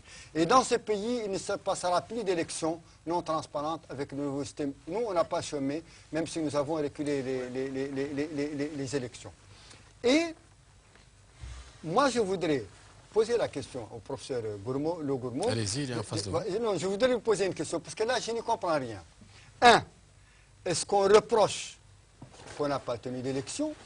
Est-ce que maintenant, on est d'accord quand même pour que les élections... Est-ce qu'on est très pressé pour que les élections se tiennent? Est-ce qu'on n'est pas du tout d'accord parce qu'il n'y a pas encore de consensus? Il faut que l'on sache de façon univoque quelle est la position de la CODE. Parce qu'il y a un cafouillage monumental. Et jusqu'à hier, et jusqu'à la déclaration, jusqu'à la charte du 3 août, personne ne s'y retrouve. Et nous ne perdons pas notre temps. Nous n'attendons pas que des gens qui ne seront jamais clairs dans cette procédure, nous n'attendons pas ça. Nous disons 2 ou 3 choses importantes sur l'élection. Un, il y a eu un résultat extrêmement appréciable. Ce sont les résultats du dialogue et les réformes qui ont été faites après ces élections, qui constituent un acquis important et nul ne peut nier leur valeur et leur qualité et leur apport dans la gouvernance électorale. 2, nous avons eu la chance que pendant cette phase intérimaire qu'on puisse disposer d'un fichier électoral biométrique à travers l'enrôlement qui est en cours. Et ce serait dommage, ce serait un gâchis de rater un fichier biométrique. Ça ne court pas la rue, ce ne sont pas tous les pays qui ont un fichier biométrique. Et vos 15 000 militaires, vos 15 000 machins, ça ne peut plus se passer avec un fichier biométrique. C'est un acquis énorme. Et ne pas fermer la porte aux discussions politiques en espérant un jour que les forces politiques du pays vont être d'accord et que tout le monde, que ce sera voilà. Vous allez répondre rapidement et à propos de discussion politique, on va passer à l'initiative de M. Debakher. Oui, je dis que d'abord moi, mon parti et l'opposition ne sont pas une opposition à l'emporte-pièce. La question de savoir est-ce qu'il y a des aspects positifs ou négatifs de ce que vous avez fait, on n'en est pas à ce problème d'inventaire. Bien sûr qu'il y a des choses positives. Bien sûr, je répète encore une fois ce que je te répète tous les jours, bien sûr qu'il y a certains aspects qui sont plus positifs que précédemment. C'est incontestable. Mais l'autosatisfaction ne peut pas être une base de débat politique dans un pays. L'autosatisfaction. Les Wolofs disent, le savon ne peut pas se laver lui-même. Il serait trop propre. Si le savon pouvait se laver lui-même, il serait extrêmement propre. Mais vous avez considéré que c'est excellent, que c'est extraordinaire. C'est normal. Mais vous, votre dialogue, vous-même, vous avez hésité à utiliser le terme d'inclusif. Le dialogue que vous avez fait n'est pas inclusif. Nous ne sommes pas concernés par lui. Ça ne veut pas dire que tout ce que vous avez fait est mauvais, mais nous n'avons pas été impliqués dans ce dialogue. Nous aurions, nous aussi, peut-être, apporté notre contribution. Vous aussi, vous ne pouvez pas dire que ce que vous avez fait est parfait et que peut-être nous aussi, nous n'aurions pas pu encore mieux améliorer. Si, de toute façon, ça aurait été encore plus enrichissant si nous étions là. Donc il faut avoir cette vision et cette ligne progressive. Vous êtes d'accord, Président? Attendez, plus avancée. Vous aurez eu un rapport. Mais moi, mon problème... C'est regrettable qu'il ne soit pas venu. Mon problème, et je vous assure que là, je parle en enseignant, pas vraiment en politique. Mon problème dans ces pays, c'est le maoïm. C'est pas important. Vous avez la... Je vais vous expliquer pourquoi. Vous avez la majorité écrasante au Parlement. Et c'était une majorité à ce moment-là. N'est-ce pas? Vous avez dit, et vous avez raison, que nous avions, nous, estimé qu'il fallait que les élections, que toute élection doit être consensuelle. C'est vrai. Vous avez constaté que nous ne venons pas. C'est vrai. Vous avez constaté que nous faisons l'école buissonnière. Sur le plan politique. À un moment. Oui. Je parle de ça. Je veux que vous suiviez mon raisonnement. Vous comprenez pourquoi je vous dis tout de suite que c'est le Maoumouyim qui est dangereux dans ce pays-là. Et je ne le dis pas seulement pour vous et pour Aziz. Je le dis vraiment pour la classe politique dans son ensemble d'ailleurs. Vous avez donc la majorité. Vous constatez que nous ne venons pas. Mais respectez les normes constitutionnelles. Convoquez un congrès constitutionnel pour modifier la date et faites-le selon la procédure que vous pouvez avoir, puisque vous êtes majoritaire. Ce que vous avez fait, je veux dire, en janvier. Mais pourquoi vous ne l'avez pas fait en novembre? À ce moment-là, si Gourmou ouvre la bouche, vous n'avez rien à dire. Nous sommes majoritaires. Il y a eu un congrès c'est ce que Mokhtar Dada d'ailleurs avait fait en 1971. Oui, bien sûr. Et donc, il n'y a pas de débat. Mais ce fois. que je vous reproche, ce que je continue à vous reprocher, ce que je vous reprocherai jusqu'au dernier souffle de ma vie, c'est que vous n'en fassiez qu'à votre tête, sous prétexte que vous avez la majorité. Le ministre de l'Intérieur, c'est lui qui a annoncé en septembre de l'année dernière que les élections sont reportées. C'est pas normal. Il n'a pas la compétence pour ça. C'est une affaire du Parlement. Le ministre maintenant peut faire un projet de loi pour une modification de la Constitution. Évidemment, nous, à l'opposition, on aurait hurlé. Mais on aurait eu tort sur le plan juridique. Politiquement, on aurait peut-être eu raison. Mais juridiquement, on aurait eu tort parce que vous avez la majorité. Vous ne l'avez pas fait. Attendez, c'est très important. Attendez, à partir de ce moment, j'ai terminé. À partir de ce moment, on est en politique. À partir de ce moment, non, mais on est en politique, mais ce qui nous réunit, c'est le droit. On est en politique, mais c'est le droit constitutionnel qui nous réunit. Et ça, il faut que ce soit important. C'est important pour vous, c'est important pour nous, c'est important pour nos enfants, c'est important pour ce pays, de savoir que tout le monde doit respecter le droit. Tout à fait. Oui, Abdelaziz doit respecter le droit. Il ne doit pas faire parce que je suis le chef de l'État, je fais à ma tête. Ou je suis le ministre de l'Intérieur, j'en fais à ma tête. C'est pas ça. Il y a des règles. C'est clair. Le décret ne peut pas être supérieur à la loi. La loi, ça ne peut pas être supérieur à la Constitution. C'est comme pour ces histoires-là. L'état de droit, ça fonctionne sur les conventions internationales. Vous voulez modifier, par exemple, les rapports que nous avons avec le Sénégal ou avec le Mali. Vous voulez instaurer une carte de séjour. C'est très bien. Mais respectez la convention qu'il y a entre nous. Vous ne pouvez pas prendre par décret, et même pas un décret, une déclaration, par laquelle vous modifiez une convention qui nous lie avec ces pays. Professeur, on va passer rapidement. Non, mais est-ce que c'est clair ce que je veux dire? Oui, c'est le dernier point, c'est clair. C'est le dernier point, c'est clair. On va passer rapidement sur l'initiative du président de l'Assemblée nationale, M. Oudkhar. Qu'est-ce que vous en pensez? Votre président a dit dernièrement dans une radio privée qu'il n'a pas encore pris de décision par rapport à cette initiative. Non, il a dit, non, je pense qu'il a dit que nous examinons, nous avons entendu la proposition du président Bessoud et que, comme vous le savez, il faut être très clair, le blocage fondamental dans ce pays, pour toute opération de dialogue ou de choses consensuelles, ce sont nos amis de la Côte. Ce que le président de l'UPR a dit, je crois, c'est que l'initiative dépend en réalité fondamentalement du point de vue de la Côte qui dément avoir rejeté, parce que je disais encore dans ces interviews d'intéressantes qu'ils n'ont pas rejeté, qu'ils attendent les détails. Je suppose que le président Bessoud a dû donner certaines grandes lignes de son initiative et je suppose aussi que c'est totalement plombé par l'attitude de la Côte dans sa charte du 3 août. Parce qu'il est clairement dit qu'aucune initiative politique ne comportant pas le départ du président Mohamed Ould Abdelaziz ne serait recevable. Je l'ai lu noir sur blanc. Rapidement, professeur. À quoi sert de cogiter sur des choses qui sont plombées par des attitudes contre-productives, des attitudes radicales et des attitudes qui bloquent tout débat politique. Nous, attendez, je termine un bout de phrase. Nous ne pouvons pas être suspectés de rejeter des choses qui viennent du président Messoud. Pourquoi? Parce que nous avons conduit avec lui un dialogue autrement plus important sur des réformes plus centrales, plus importantes, et nous avons eu le mérite de faire aboutir avec lui, avec ses partenaires, des choses constructives et extrêmement importantes. Si quelque part un rejet radical et, j'allais dire, cinglant vient, c'est de la part de nos amis de la Côte et ils n'ont pas déçu parce que dans leur charte, ils ont été extrêmement clairs. Voilà. Je rappelle ce que j'ai dit tout de suite, c'est le président Ould Abdelaziz qui a fait du Erhal le premier. C'est lui qui nous a défenestré dur, quand même. Du dialogue. C'est vrai, on était en dialogue avec lui. C'est lui qui nous a mis out de ce dialogue et a choisi les partenaires de ce dialogue, nous mettant hors de la scène politique, la scène politique officielle. Donc à propos de l'initiative... Donc, de ce point de vue-là, c'est la réponse du berger à la bergère. On est dans la crise politique. L'initiative de Messoud est venu nous voir. Moi, il se trouve que j'ai eu le bonheur et, comment dire, l'honneur d'avoir été parmi ceux qu'il a reçus pour exposer son initiative. Nous l'avons accueilli à notre siège. Nous lui avons dit toute notre sympathie, toute notre ouverture d'esprit à l'égard de son initiative. L'esprit de l'initiative est excellent.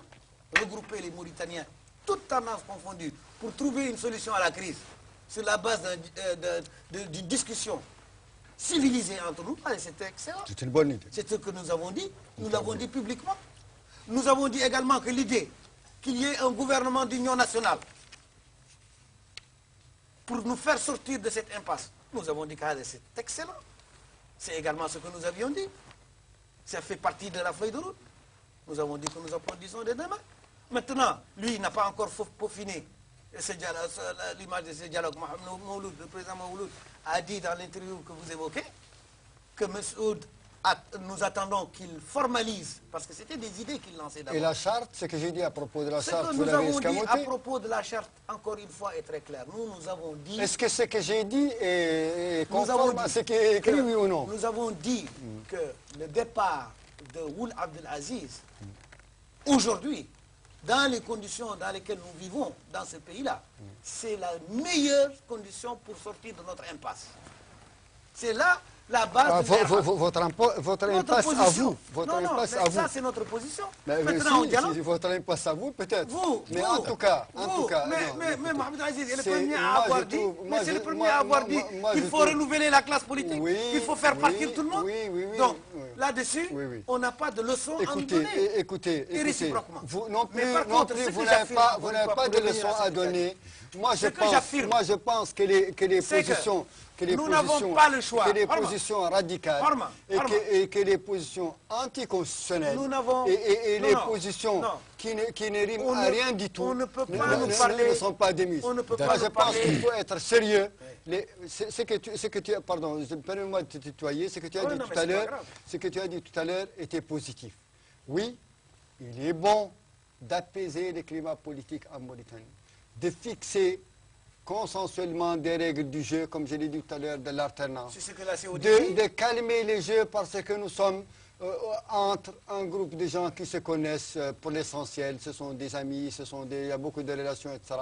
C'est ce que la COD a dit. Attendez, que le modèle, ce qu'elle n'a pas dit, c'est que à travers le fait de susciter des trucs qui peuvent déboucher, attendez, laissez-moi terminer ma phrase, sur la violence, sur le modèle de ce que nous avons vu dans d'autres pays, ça n'a absolument rien d'alléchant. La Mauritanie ne peut pas supporter cela. La Mauritanie est un pays stable, relativement bien gouverné, où pour la première fois on a introduit des choses extrêmement positives. Ce pays était rongé par la mauvaise gestion, était rongé par la corruption. Ça nous permet de passer à l'avant-dernier volet qui est la bonne gouvernance. La bonne gouvernance. Ici, on va évoquer... Le président de la République disait à Attar qu'il a réalisé 70% de son programme électoral. Y a-t-il eu, effectivement, d'importantes réalisations au niveau infrastructurel? Voilà, oui. Alors, donc, permettez-moi de faire un peu plus large que ça. Moi, je pense... non, vous allez avoir doublement le truc. Parce qu'il avait relancé. Vous allez le prendre. Moi, je pense que, écoutez, et c'est ça, je disais tout à l'heure que la vie des citoyens n'est pas faite que d'intérêt pour la politique. Ça, c'est un jeu entre des élites qui discutent des choses abstraites, souvent nébuleuses. Permettez-moi d'introduire cela. Par contre, la vie des citoyens, les conditions de vie et de travail, la prise en charge de leurs attentes et de leurs préoccupations constituent des choses intéressantes. Et je pense que le président Mohamed Ould Abdelaziz, depuis qu'il est là au pouvoir, se démène, il fait des choses, il est volontariste pour régler des problèmes qui sont restés sur 50 années en essence. Ce pays, à la limite, et je n'accuse pas les récentes gestions du président Cyril Cheikh Abdallah, non, sur de longues périodes, ce pays donne l'impression d'être comme ayant été traversé par un tsunami ou un tremblement de terre. Pas d'infrastructures, pas de grandes infrastructures, pas de services de proximité, des choses les plus banalement. Pas de prise en compte des attentes de la jeunesse en matière de formation, en matière d'emploi. Pas de rigueur, parce que chacun s'en mettait plein les poches. Ce pays était rongé par la corruption, la mauvaise gestion, le détournement des deniers publics, le copinage au niveau des marchés et de la commande publique. C'était ça la caractéristique réelle. Et l'absence, naturellement, de liberté et de transparence. Certains chantiers importants ont été ouverts. Effectivement, pour rebondir sur cette idée d'infrastructure. Les plus grandes infrastructures qui manquaient au pays, il y a déjà des chantiers. Regardez, port minéralier à Nouadhibou, port de commerce de Nouadhibou et l'Arsman, port de Nouakchott, aéroport international de Nouakchott, grand chantier en matière d'eau. Ce pays n'a que 2 ou 3 nappes capables de porter des grands projets d'eau. Regardez le projet de NEMA qui va alimenter tout le Haut. Ça, c'est des projets ambitieux. courageux, auxquels les gens ne pensaient pas, auxquels les gens... Non, aussi on est en train de bouffer un peu les petits crédits budgétaires et on n'a pas le temps de s'occuper des choses plus ambitieuses. Le projet d'Udhar, le projet d'Aftout Chergui, en pleine zone où les séquelles de l'esclavage font ravage, ça, ce sont des projets ambitieux. La grande centrale, les deux grandes centrales, 120 mégas et 350 ou 700 mégas, ça, c'est des très grands projets. Pour la première fois, en même temps, une dizaine ou une quinzaine de très grands projets ont été lancés. Une crédibilité vis-à-vis des partenaires au développement. Vous ne pouvez pas vous imaginer, si vous séquencez ce qui a été fait en matière de mobilisation des financements, ça n'a jamais été fait dans ce pays dans un laps de temps aussi, parce que le pays est crédible. En matière de ressources internes, regardez l'évolution du budget, la loi des finances chaque année. L'évolution des recettes internes, ce que les services d'assiette, les services des impôts et des douanes, c'est qu'il y a eu un travail de mobilisation des ressources extrêmement important. Et il y a eu, on a mis le haut là, grosso modo, parce que quand même, on ne peut pas supprimer les détournements et la mauvaise gestion, on ne peut pas supprimer cela. On a confiné ça dans des marges relativement raisonnables. Ça, ce sont de très grands projets. Et c'est ça ce qui caractérise cette période-là. Et ce serait démagogique, ce serait de la mauvaise foi et de l'hypocrisie d'aller raconter aux citoyens autre chose. Mais oui, ça n'arrange pas la classe politique mauritanienne qui est là parce que pour la plupart, entre nous, ils y sont passés. Ces 50 années sont faites avec beaucoup de leaders qui sont de l'autre côté et qui sont de l'autre côté aussi. Oui, non, moi j'essaie de dire. Alors, ça ne leur plaît pas. Ça ne leur plaît pas que des choses importantes... Regardez, ce serait mon dernier mot. Je vous laisse le temps que vous... Mon dernier mot. Ce pays avait un problème énorme. Il était attaqué au moment où Mohamed El Abdelaziz venait au pouvoir par les bandes de terrorisme. Il était menacé dans sa chair par les terroristes. La reconstruction de l'armée, d'une armée nationale formée, vous anticipez, ce sera le dernier volet. Qu'on fixe d'abord le chapitre des infrastructures. Voilà, d'importants chantiers, d'importantes réalisations en cours qu'il faut reconnaître. Tout d'abord, je tiens à dire que la Mauritanie n'a jamais eu un problème de ressources. C'est fondamental de partir des ressources. C'est la base de tout. Ce pays-là regorge de ressources.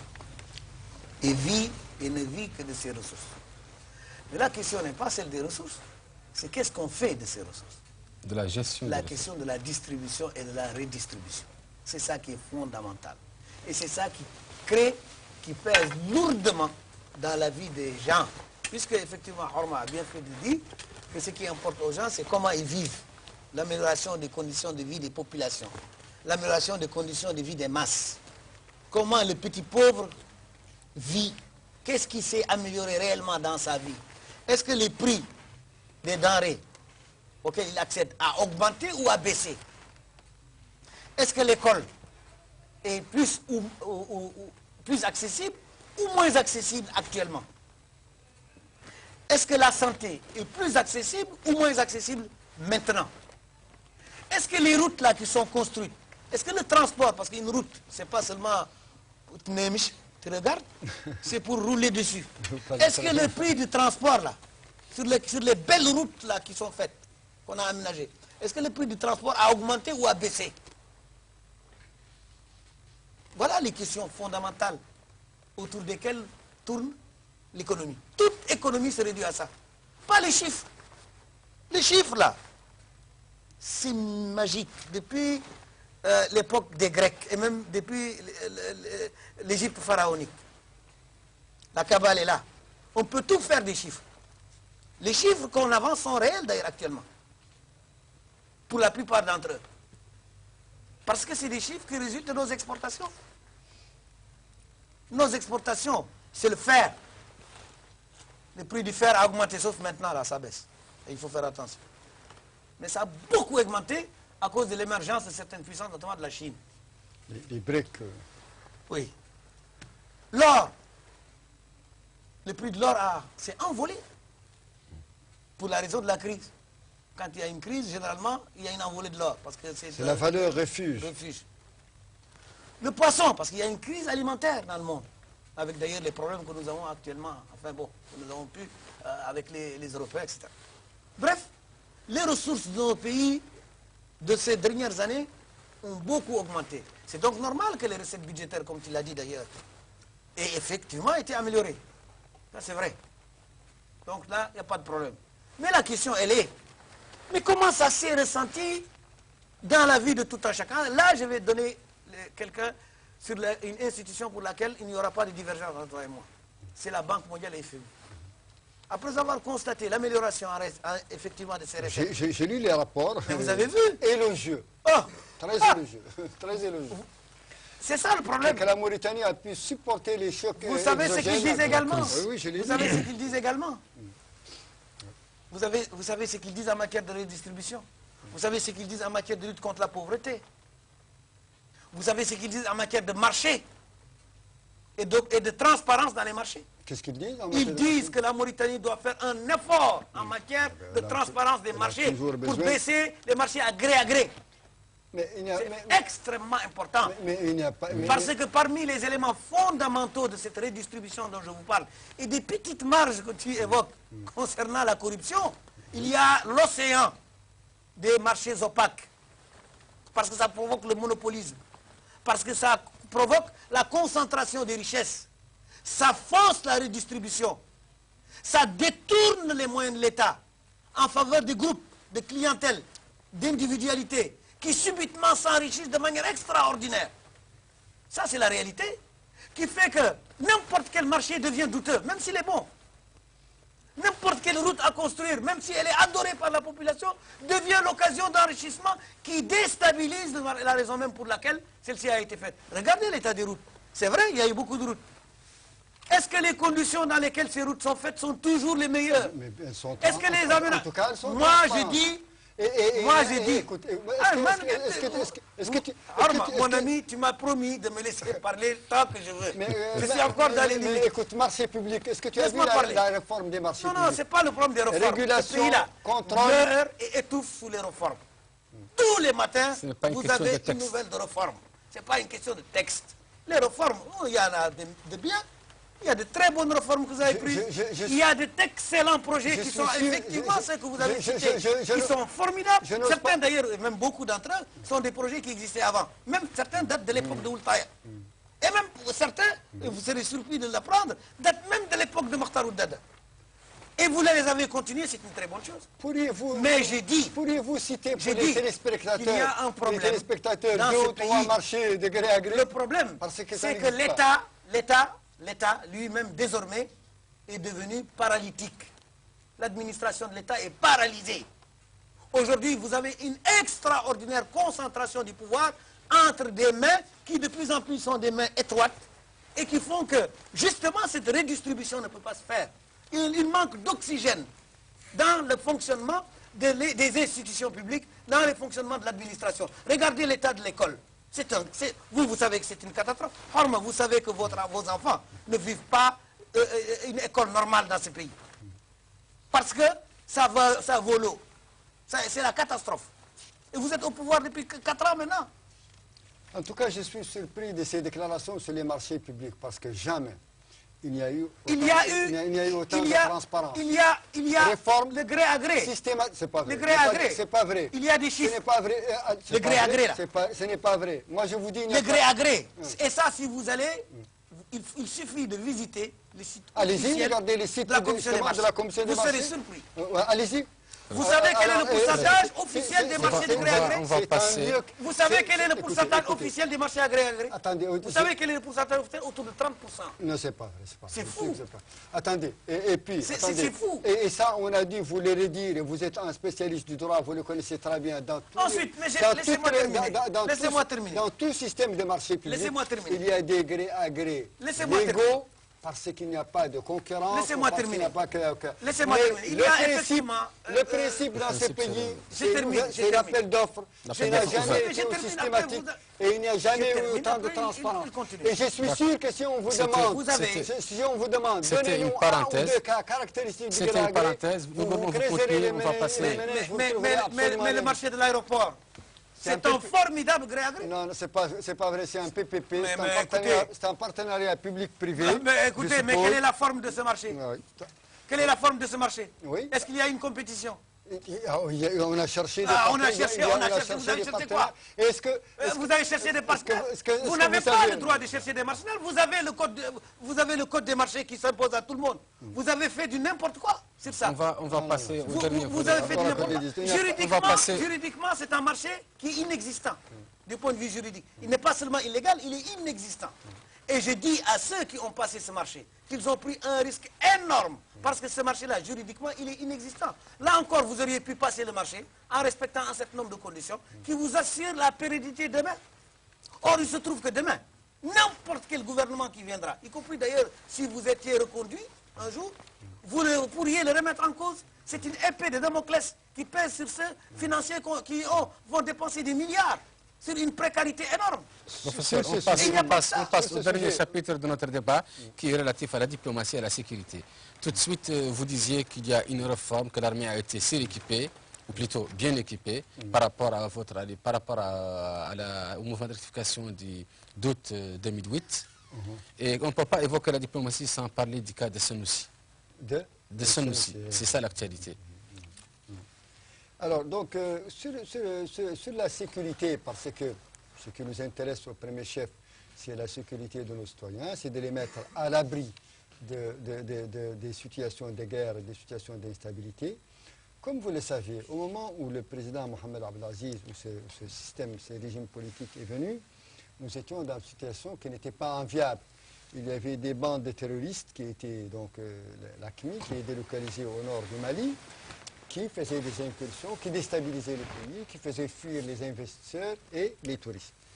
Et donc la situation n'était pas du tout enviable. Je pense, et ça c'est un gros problème, parce que pour monter une armée à la limite ex nihilo, parce qu'il n'y avait pas d'équipement, il n'y avait pas de formation, il n'y avait pas de moyens mis à disposition de l'armée, ce n'était pas facile. Et il fallait beaucoup de courage parce que, comme vous le savez, le fait que la Mauritanie émerge en tant que quelque chose qui prend de l'importance régionalement, ça ne plaît pas à tout le monde. Ça, c'était une œuvre importante. Maintenant, la Mauritanie dispose d'une armée avec les différentes armes, la marine, l'armée de l'air, ça c'était inexistant. Il n'y avait absolument pas grand-chose. Et exactement la sécurisation, les postes frontaliers, etc. La situation au Mali était inquiétante, c'est-à-dire que le Mali, comme vous le savez, a fait tout simplement, sous le gouvernement d'ATT, un abandon des 2 tiers ou du tiers de son territoire à l'économie mafieuse et au terrorisme. Mais il a mis du temps pour s'en rendre compte, c'était déjà un peu trop tard, parce que ce n'est pas la première fois aussi que la situation au nord du Mali est à la source d'un coup d'État. Parce que, comme vous le savez, la fin de Moussa Traoré, le coup d'État d'ATT, c'était déjà une rébellion aussi en 1991, c'est la 3e ou la 4e rébellion dans le nord du Mali. Donc nous étions gênés par cette situation, nous avons pris une disposition et nous avons édifié une armée importante sur le plan régional, crédible et qui défend le pays. Naturellement, aussi, nous entretenons, comme vous le savez sur le plan diplomatique, la Mauritanie.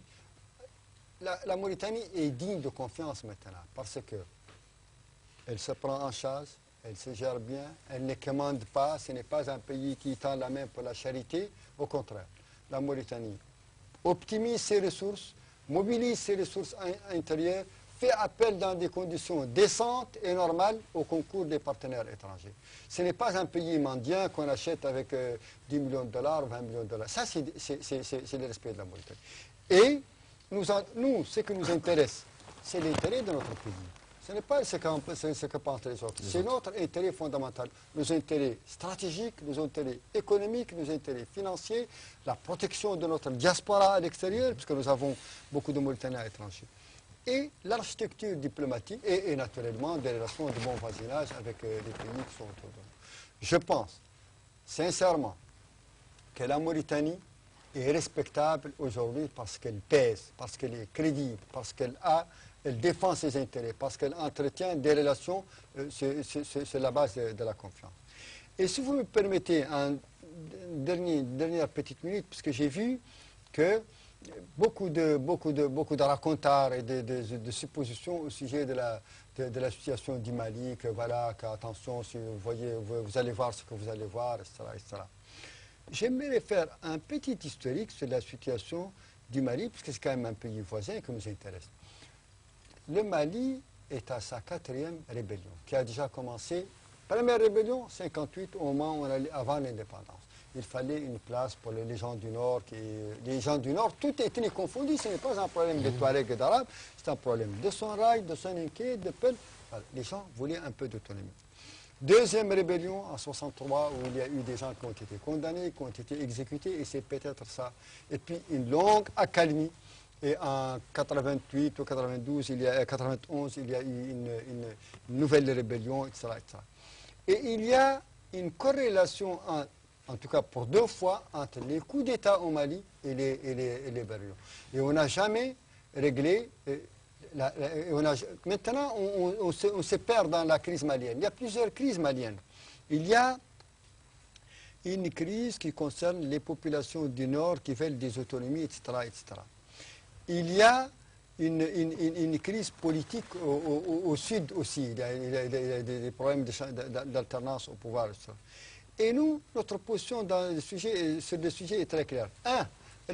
Nous avons dénoncé la rébellion dès qu'elle a voulu proclamer l'indépendance. Nous avons condamné le coup d'État et nous soutenons le retour à la légalité au Mali, à une légalité normale. Nous sommes aussi concernés parce que nous sommes un pays du champ, ce qu'on appelle les pays du champ. Le Mali n'a pas que des voisins au sud. Le Mali a des voisins au nord, a des voisins à l'ouest, a des voisins à l'est, dont nous faisons partie.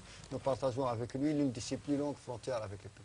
Ce qui l'intéresse nous intéresse et nous sommes vigilants et nous lui apportons notre soutien dans le respect de son autonomie.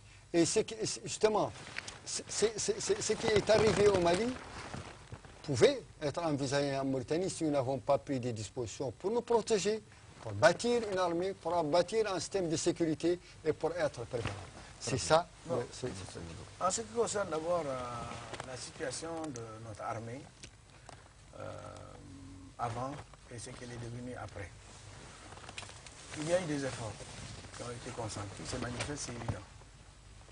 Je crois qu'il faut aussi ici garder raison et relativiser. Et ne pas faire de la politique, comment dire, politicienne. Et ne pas accuser les régimes précédents pour se mettre davantage en lumière ou en valeur les efforts qui sont accomplis. Je dis que c'est le même appareil sécuritaire qui existait depuis quasiment l'époque de Ouloutaya jusqu'à aujourd'hui. Et ceux qui aujourd'hui ont en charge de l'État mauritanien étaient au cœur du dispositif sécuritaire. Depuis au moins le coup d'État de 2005, puisqu'ils ont renversé Ouloutaya, à bon droit, me semble-t-il en tout cas, et ont, depuis là, joué pour le moins les faiseurs de système ou les faiseurs de roi. Si ce n'est qu'ils ont directement même géré, durant la période de transition en question, la situation du pays dans cette dimension au moins sécuritaire. Et rien n'empêchait, sauf si on nous le dit, si on nous dit qu'il y a eu des tentatives, on a demandé, on nous a refusé le budget, on a demandé des avions, on nous a refusé, on a demandé des chars, on nous a refusé, etc. Si on nous avait dit cela, ou même si on dit on a rectifié spécifiquement parce qu'on a demandé des exigences, notamment il y a eu un projet que nous avons voulu voir passer à l'Assemblée nationale, ça a été refusé, parce que je vous signale que c'est une majorité qui soutenait notamment ceux qui ont fait le coup d'État, et que donc il y a eu une opposition, un veto, pour empêcher à ce que la sécurité soit au cœur des préoccupations de l'État, ça j'aurais compris. Mais il n'y a jamais eu de demande spécifique. Et où sont les sous pour financer ça? C'est un État en déconfiture. Non, mais attendez. quelle est l'ardoise laissée par les systèmes successifs? Est-ce que vous avez... L'État en déconfiture, attendez. En déconfiture mais c'est que je vous ai financière, laissé parler. mais c'était une faillite retentissante. Il n'y avait pas de sous pour acheter. Monsieur le journaliste, il n'y avait pas de sous. Là, ça devient véritablement problématique. Vous avez la parole. Parce que moi, je me suis... Vous allez rebondir, vous allez rebondir. Il n'a rien à donner. Vous allez rebondir. C'était des États, c'était des régimes qui ont laissé des dizaines et des dizaines de milliards d'aliénés qui continuent à traîner. Il n'a rien dit. Président, il a la parole. Pardon, je m'excuse. Vous avez l'occasion. Mais lui, quand je me fais ça une fois, bon... Je m'excuse, Il n'y a pas de problème. Il n'y a pas de problème. J'ai dit, et je répète, qu'il ne faut pas qu'on nous rejoue. Il y a eu des efforts qui ont été accomplis, mais il ne faut pas nous faire dans la berceuse, consistant à nous présenter les choses comme étant radicalement révolutionnaires par rapport à une époque jahiliya en matière de sécurité. En tout cas, c'est le jour et la nuit. C'est pas comme ça. C'est le jour et la nuit. Ceux qui avaient la charge de la sécurité sont ceux-là même qui sont aujourd'hui au pouvoir. Et ils n'ont jamais disposé, rien moins que de la liberté, de présenter éventuellement à l'État leurs exigences ou leurs demandes. Vous dites qu'il y a eu un problème de ressources. Mais vous gériez aussi. Vous étiez également là-bas. La majorité parlementaire était toujours la même majorité parlementaire. Ils n'ont renversé aucun gouvernement que je sache, sur la base du fait que ce gouvernement ne se préoccupe pas de la sécurité de notre peuple. Non, il ne faut pas faire... Parce que vous trouvez qu'ils s'occupent de ça. Dans le storytelling, comme disent les Américains. Il ne faut pas refaire l'histoire en racontant l'histoire de la plus belle des manières. C'est une bonne technique de communication, le storytelling. Mais lorsqu'elle est répétitive comme celle-là, elle se discrédite. Les efforts que notre peuple doit faire en matière de sécurité, ce sont des efforts qu'il faut en effet accomplir. Et j'ai dit que c'est une très bonne chose que cela soit une de vos préoccupations. À que je sache, l'opposition ne s'est jamais opposée à quoi que ce soit de budgétaire que vous l'ayez présenté.